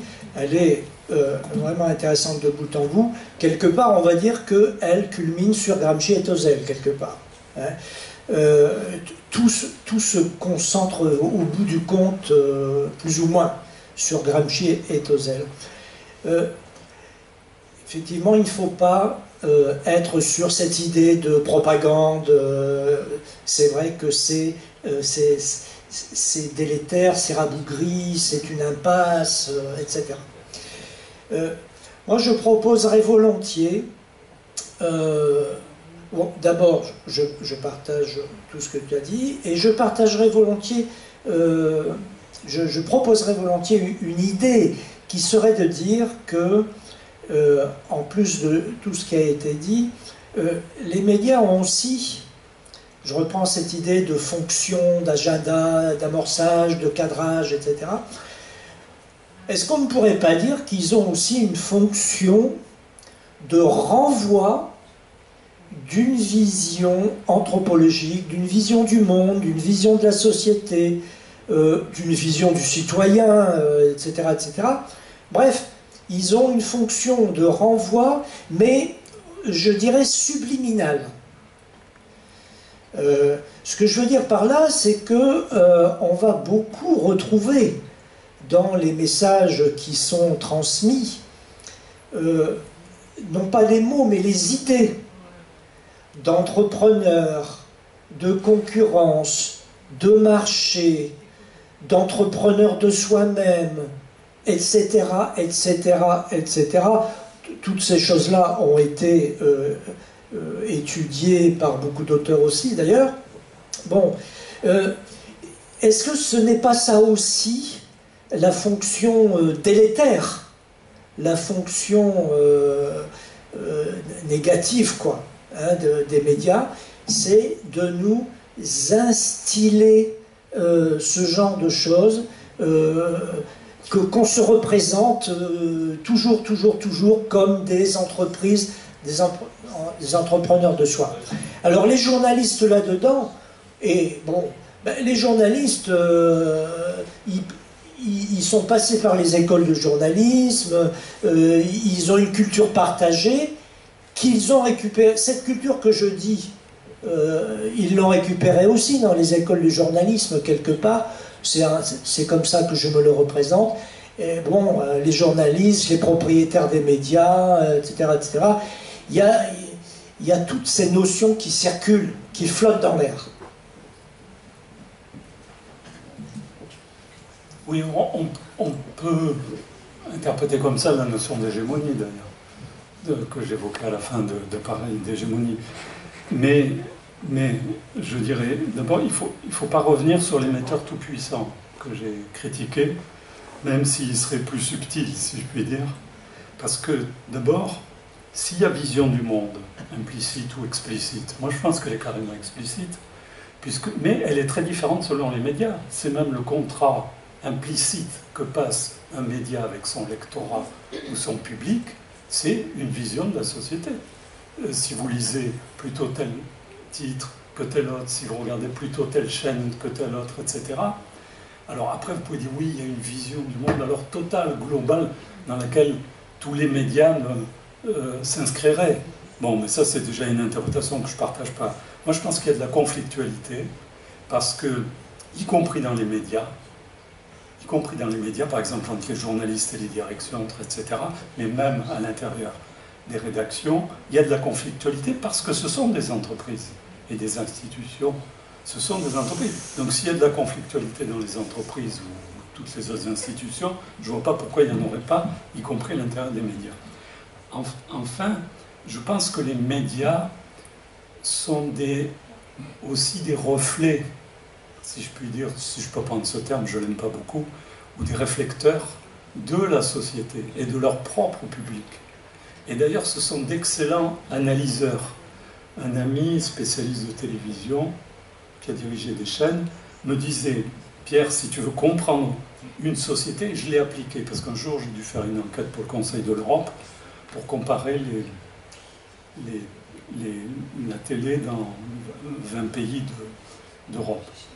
Et donc, j'ai analysé quelques séquences de chaque télévision nationale ou régionale. Et il me disait, la télé, c'est un analyseur. C'est-à-dire, c'est pas simplement une horloge sociale Vous savez que, par exemple, pourquoi 20h30 bon, là, c'est parce que vous allez être taxé à 20h30. Vous savez bien que c'est après le JT, c'est le prime time qui démarre. Enfin, on est organisé comme ça. En Espagne, c'est plus tard, etc. Donc, les modes de vie sont structurés largement par les horloges sociales que sont les médias, en particulier la télé ou la radio. C'est pour ça qu'ils vous donnent l'heure en permanence le matin, parce qu'ils savent que vous courez à votre job. Il est 8h05, il est 8h08, etc.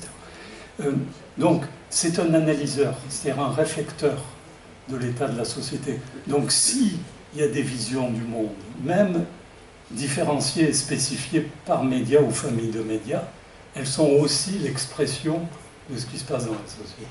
Et pas simplement instillées d'en haut par un émetteur. Je crois que c'est très important cette idée de mise en relation des publics et de leurs médias.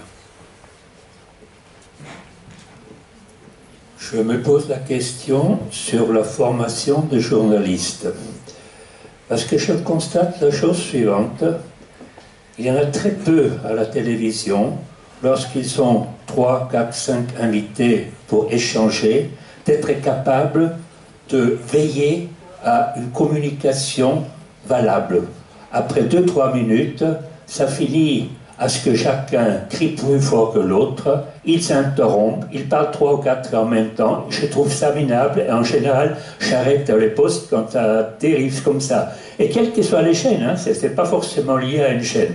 Alors, est-ce qu'on n'apprend pas à un journaliste la capacité d'instaurer un dialogue que je trouve valable et au lieu d'arriver à un pugilat verbal entre les invités?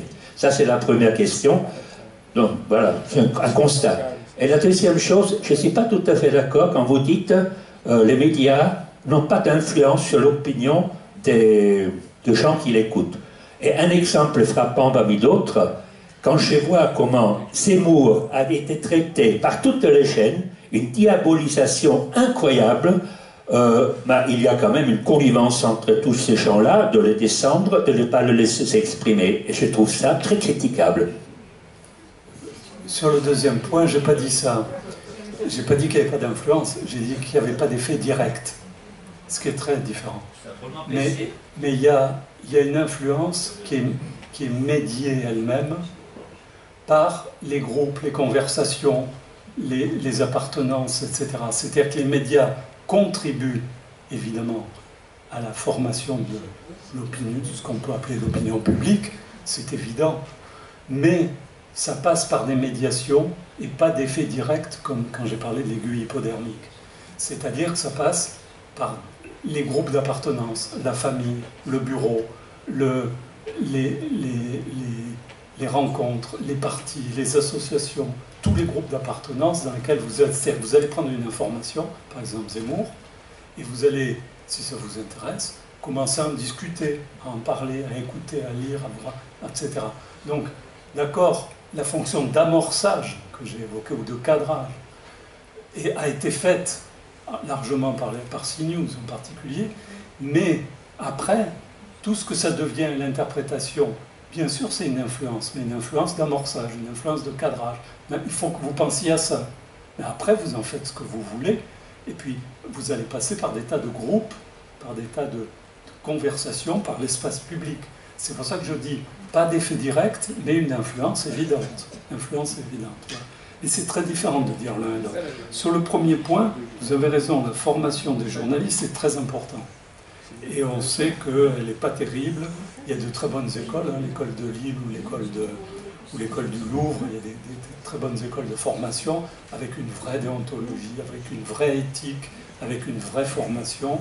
Donc il ne faut pas considérer que c'est une sous-profession, je dirais, uniquement de gens qui seraient un peu mal préparés.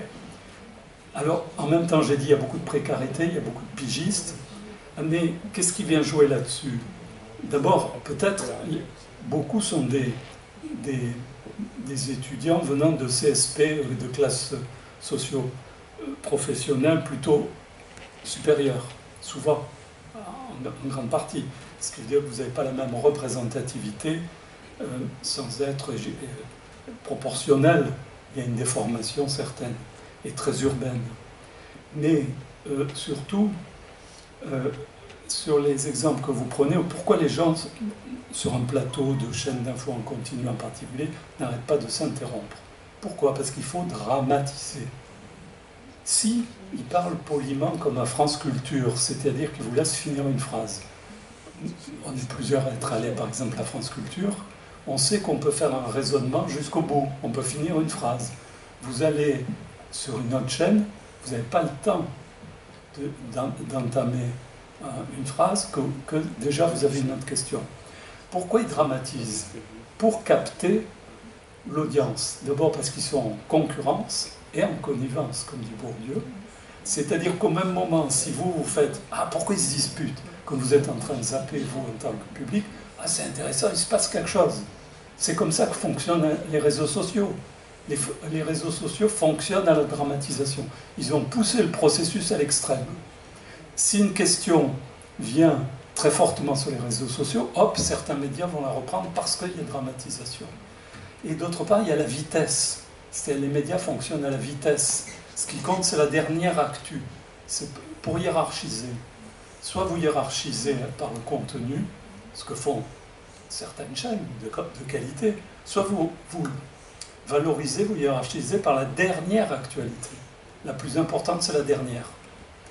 Donc, vous voyez que vous avez différentes façons là de traiter, et les plateaux où on se dispute, c'est les plateaux qui fonctionnent essentiellement à l'audience, donc à la recette publicitaire, et qui donc cherchent la dramatisation. Oui. C'est pas tous les médias. Ils ne captent pas du tout, puisque j'arrête les postes. Oui, mais inversement, vous l'arrêtez, et inversement, la plupart des gens ne l'arrêtent pas. Je vous donne même un exemple perso. J'étais une fois sur une chaîne de radio, Europe 1, pourquoi la citer, avec un interlocuteur avec lequel j'étais censé ne pas être d'accord, et en fait, on commence à démarrer, sur beaucoup de points, on se trouvait un accord. Et le journaliste nous dit « Oh, vous ne pouvez pas un peu accentuer la différence, etc., pour l'audience ?» Et alors, pour s'amuser, pour tester, moi-même, je l'ai fait, on l'a fait. Et l'audience est repartie. Voilà, c'est tout. Voilà. Enfin, ça, c'est J'avais une petite question, parce qu'on parlait de Zemmour. Il y a quand même Bolloré qui a donné une influence sur rédactionnelle, sur par exemple CNews. C'est flagrant.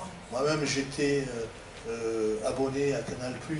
On m'a demandé pourquoi j'ai arrêté Canal+. Je dis, ben, c'est plus le Canal+, mais je me suis fait engueuler. En disant, mais comment, etc., etc. Et on voit que Zemmour, quand même, il avait toute sa place à CNews, grandement. Et on sait les relations personnelles qu'il a avec Bolloré. Donc il y a quand même les grands groupes qui influencent le comportement des journalistes. Après j'ai une petite information, mais vers la fin, à propos d'Élise Martin et de Niel, qui est en train de transformer complètement le journal. Je vous donnerai des informations assez précises, puisque moi-même j'étais ancien gérant du Patriote, et qu'on a des liens très proches avec Nice Matin, puisque le tirage du Patriote se fait à Nice Matin actuellement, et on est très inquiet pour l'avenir, quand on n'aura plus certainement cette chance. Voilà. Ce qui compte, c'est beaucoup, je l'ai dit, les directions, hein, l'autonomie des rédactions et les directions des titres. Parce que jusqu'où ils peuvent faire le grand écart entre l'actionnariat, c'est pour ça que c'est très fragile, et la société de rédaction. Et c'est pour ça que le principe devrait être constitutionnel et garantie de l'autonomie, de l'indépendance des sociétés de rédaction. C'est une question centrale. Oui. Juste une petite réflexion supplémentaire, parce qu'on a parlé de Bourdieu, on a parlé de théorie, évidemment, des grands théoriciens de l'école de Francfort, Adorno, Kramer, qui ont eu des propositions qui ont été parmi les premiers à faire de recherche sociologique sur les médias, notamment, n'est-ce pas, dans le cadre du Radio Research Project en Californie, hein, à Los Angeles, où il y avait aussi Thomas Mann, n'est-ce pas, à l'époque, qui parlait par la voix de l'Amérique aux résistants en Allemagne nazie. Donc, les médias ont été créés pour diffuser les informations. 1921, création de la radio, les premières radiodiffusions, Berlin, Rome, Paris, ensuite, etc. Ils sont devenus, évidemment, des fabriques de production, de reproduction, de transformation des imaginaires. Et ce qui me semble être très grave. En ce moment, évidemment, vous avez... elles sont touchées non seulement d'une manière très dramatique par ce problème de l'oligarchisation, hein, c'est-à-dire de l'oligopolisation des oligoles, évidemment, qui est un poids énorme, tel sur le média, que évidemment c'est un danger pour je dirais, le pluralisme d'une société démocratique. Mais elle n'est pas perçue comme ça. Parce que tout simplement, il y a que je dirais, ce qui me frappe, c'est cette... par exemple, le pouvoir, la façon dont le pouvoir tient les médias. La France est exceptionnelle parce que c'est une démocratie présidentielle, le régime présidentiel. Si on compare ce système politique, ce qui se passe aux médias en France avec la situation en Italie ou en Allemagne, bien, par exemple en Allemagne, il est impensable qu'un ministre ou un premier ministre ou le chancelier ou la chancelière exerce un pouvoir direct sur la télévision. Il n'a tout simplement pas ce pouvoir. En France, il y a dans chaque ministère, surtout alors dans le service du Premier ministre, donc il a à l'Élysée des structures qui sont créées pour permettre une intervention directe de l'exécutif, du pouvoir, sur la télévision, sur une machine de production de l'information. Ça, c'est extraordinaire. Il y a évidemment un problème. Bien sûr, dans les régimes totalitaires, c'est devenu excessif, n'est-ce pas, à tel point qu'on a vu ce qui s'est passé en l'Italie musulmane, l'Allemagne militaire, etc. Aujourd'hui, dans la Russie de Poutine, n'est-ce pas, les médias servent à quoi? Radio Moscou, RT sont devenus des chaînes, voilà, des fabriques de production systématique de mensonges pour mettre en part d'une population complètement aliénée, dépossédée de tout pouvoir d'intervention et terrorisée par un appareil policier qui persécute chaque voix différente, n'est-ce pas? C'est ça la situation de la Russie totalitaire. Aujourd'hui, voilà, il y a plusieurs niveaux, mais je pense que la France n'est pas, disons, avec ce présidentialisme, ce verticalisme qui est institutionnalisé, qui est là depuis 1958, depuis l'institution de la Ve République par De Gaulle. C'est très, très vertical, alors que la démocratie, c'est l'horizontalité. Leur tourne et d'autres personnes veulent intervenir. Il y a Robert. Bon, d'abord, une très petite courte intervention. J'ai eu l'occasion d'enseigner dans une école de journalisme locale. Moi, j'étais frappé de l'esprit de ces étudiants et de l'esprit des programmes et de mes collègues. J'ai eu l'impression plutôt que c'était des écoles d'apprentissage du savoir-faire plutôt que du savoir. Mais peut-être c'est lié à l'aspect local et relativement médiocre des établissements locaux. Le résultat, c'est que quand même les journalistes anciens que je connais, qui ont travaillé, je pense à notre ami Robert Gouldelka, par exemple, qui travaille sur FR3, a dit que les jeunes journalistes ne sont pas d'un dynamisme et d'une qualité exceptionnelle. Le relais semble mal passé, semble-t-il. Mais je n'ai pas compris, surtout dans ton intervention, excuse-moi, le fait que tu refuses si fort l'idée de manipulation. Il n'y a pas que des manipulations brutales, hein, et sauvages et primaires. C'est beaucoup plus compliqué, me semble-t-il. Ça, tu l'as dit bien, clairement, mais pourquoi le mot manipulation ne te plaît pas? Je pense, j'écoute, je suis un amateur de France Culture, bien que je ne le supporte pas en même temps. Par exemple, France Culture, pour être crédible et pour diffuser une pensée bien pensante, dominante, il faut périodiquement, pour être crédible précisément, passer inviter des gens et parler d'auteurs critiques. Sans ça, tu perds, dans une société comme la société française, tu perds toute crédibilité si tu deviens un bloc monolithique. À moins d'être comme les grandes gueules, de monopoliser par la connerie l'antenne. Il me semble que, par exemple, les règles de contamination, elles fonctionnent toujours. Donner une mauvaise nouvelle que l'on veut décrire un crime affreux et mettre côte à côte une déclaration d'un leader politique qu'on n'aime pas, ça se contamine les deux. On est dans le monde du mal, à côté d'un monde du bien qu'on peut aussi fabriquer. Donc je crois qu'il y a toute une série de manipulations, et on peut en parler 1000 fois, qui fonctionnent. Le fait que même sur France Culture, la chaîne la plus élaborée, disons, de ce qu'on entend, il y a le journaliste animateur le matin qui soit coupe la parole de celui qui ne l'apprécie pas toujours, ou bien celui qui laisse parler complètement de celui qui l'apprécie. Il y a quantité de techniques de manipulation, intelligentes, subtiles, etc. Et puis il y a la brutalité et la stupidité. Mais je crois que le mot manipulation, il est d'autant plus perfide et pervers qu'il est subtil. Si vous regardez les télés, les radios des tiers-mondes, la plupart du temps, ils n'ont pas les moyens d'être subtils. Donc c'est primitif, pour des raisons matérielles pratiquement, de formation.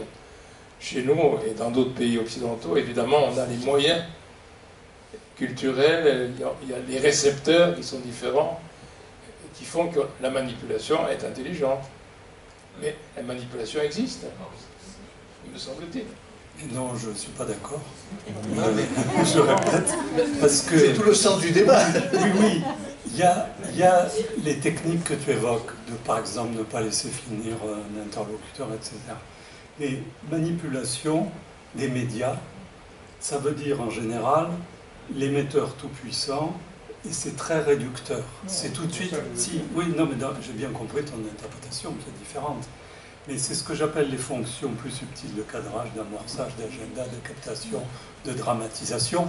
Tout ça, on peut appeler ça, si on appelle ça des techniques de manipulation, mais pourquoi employer ce terme qui renvoie à la toute-puissance de l'émetteur et surtout qui est réducteur, parce que après ça, l'analyse est terminée, si je puis dire. Ah oui, il nous manipule même subtilement.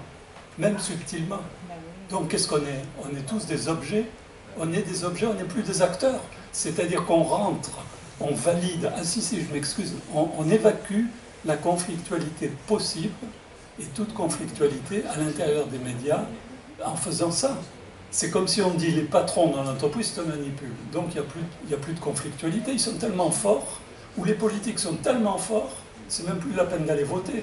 C'est comme ça qu'une partie de la représentation politique se défait. Ils sont tellement forts, ils s'entendent tellement bien entre eux depuis 50 ans, ben d'accord, ils sont trop forts, on va à la pêche. Et c'est pour ça que je crains le côté réducteur du terme manipulation. C'est ça que je dis. C'est pour ça que je le rejette, même si toi tu l'emploies dans un sens qui serait toutes les subtilités utilisées par tel journaliste sur tel plateau pour... Et encore, je ne suis pas très tout... Mais bon, je ne pense pas qu'on puisse utiliser le terme de manipulation. Je veux dire, y compris, c'est dévalorisant pour les journalistes, je pense. Parce que moi, je pense que les journalistes, c'est une profession... Alors, je ne sais pas, tu cites ceux qui étaient là à Nice, mais moi, j'ai le plus grand respect pour de nombreux journalistes que je connais, qui ont une très bonne formation, qui sont des vrais professionnels, qui ont une éthique, etc. Et la question pour moi des journalistes, c'est celle non seulement de leur formation, de leur recrutement, mais de leur indépendance. Parce que sinon, on ne va pas se battre, y compris pour l'indépendance des sociétés de rédaction. Ce qui est le combat central, ça devrait être inscrit dans la Constitution, je répète. Ça, c'est... Alors que si on dit qu'ils sont tous manipulés et manipulateurs, ou plus ou moins... Je veux dire, je ne vois pas pourquoi on va dire oui, mais c'est... Pourquoi? Je vais même plus loin. Le politique a intérêt à dire les médias sont le pouvoir et ils vous manipulent. C'est pas nous, le politique, qui avons le pouvoir. C'est plus nous aujourd'hui. C'est plus le président de la... C'est les médias. Allez-y, tapez sur les médias. Allez-y. Ce que font d'ailleurs certains leaders de la gauche à outrance. Donc, c'est une façon de déplacer le curseur, si je puis dire, de la critique sociale et populaire sur les pouvoirs politiques et économiques, flanc sur les médias. Allez-y tous sur les médias. Je trouve que c'est extrêmement simpliste, et de dire qu'ils vous manipulent conforte l'idée du pouvoir des médias comme pouvoir réel, subtil, diabolique, alors que le pouvoir politique, lui, le pauvre, il fait ce qu'il peut. Donc il faut faire, à mon avis, le mot manipulation ne correspond plus. Sur la question que posait Arnaud Münster, je crois que mai 68 et toute la critique qui a été faite, y compris par les journalistes d'ailleurs, contre l'ORTF soumise au pouvoir politique, notamment l'information, a permis de se débarrasser. Donc ça ne fonctionne plus du tout, comme tu dis, c'est plus le politique. Il faut faire la différence. Alors l'Allemagne est très intéressante parce que c'est un État fédéral. La France est un État unitaire centralisé. Et quand j'ai fait mon étude des médias en Europe, j'ai vu qu'une des différences fondamentales dans la régulation des médias, c'était selon la nature, non seulement la langue, les langues, mais la structure même de l'État, qui était un critère majeur. D'où les Länder en Allemagne ont toute autorité sur la régulation des médias. Donc c'est très décentralisé. Mais le politique, après la critique de 68, qui a dit en gros libérer l'ORTF, c'était le grand mot d'ordre de mai 68, libérer l'ORTF. Qu'a fait le politique? Il a transféré largement à l'économique, au pouvoir économique, la régulation. Et donc il n'y a plus, aujourd'hui, on ne verrait plus un ministre de l'information. Le premier ministre de l'information dans l'histoire, ça a été François Mitterrand, en 1947. Il était ministre de l'information. Mais on ne verrait plus aujourd'hui un ministre s'imposer sur un plateau. Il doit être invité par la chaîne. Alors qu'il y ait des liens, évidemment, entre les directions de chaîne. Mais, je veux dire, c'est pas Perfit. Non, mais tout n'est pas pareil. Tout n'est pas pareil. Perfit qui vient, et qui avait un lien direct dans son bureau avec, il appuyait sur un bouton, il avait directement le présentateur du JT. Mais c'est ça, les années 60 de Gaulle, dont aujourd'hui tout le monde se gargarise. Donc, et le jour où le journal, il ne veut pas que le journaliste présente, il vient, il y avait un service de liaison interministérielle de l'information, le SLI, qui venait et qui disait directement, voilà. Et ça avait été tellement subtil que De Gaulle avait donné l'ORTF de la création aux communistes et aux cégétistes, d'où l'excellence des programmes à l'époque de l'ORTF, avec les Stella Lorenzi, les Blouval, enfin l'école des buts de Chaumont, et que l'info, il avait gardé pour le pouvoir lui-même. Donc c'était extrêmement subtil. Et là, il y avait un lien direct, indiscutable, je veux dire, qui a fait l'objet de toute la critique de 68 et après. Mais aujourd'hui, ça ne fonctionne plus comme ça. Aujourd'hui, pour contrôler l'info, il suffit de couper le robinet économique, c'est pour ça que j'ai insisté là-dessus, pour tuer le service public. C'est exactement ce qu'est en train de faire le gouvernement.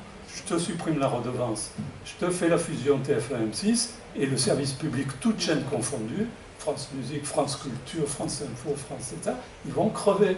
Ils sont menacés directement. Donc je n'ai pas besoin d'envoyer mon ministre à France Culture. Je leur coupe le robinet. C'est beaucoup plus élaboré aujourd'hui. Il y a encore une question?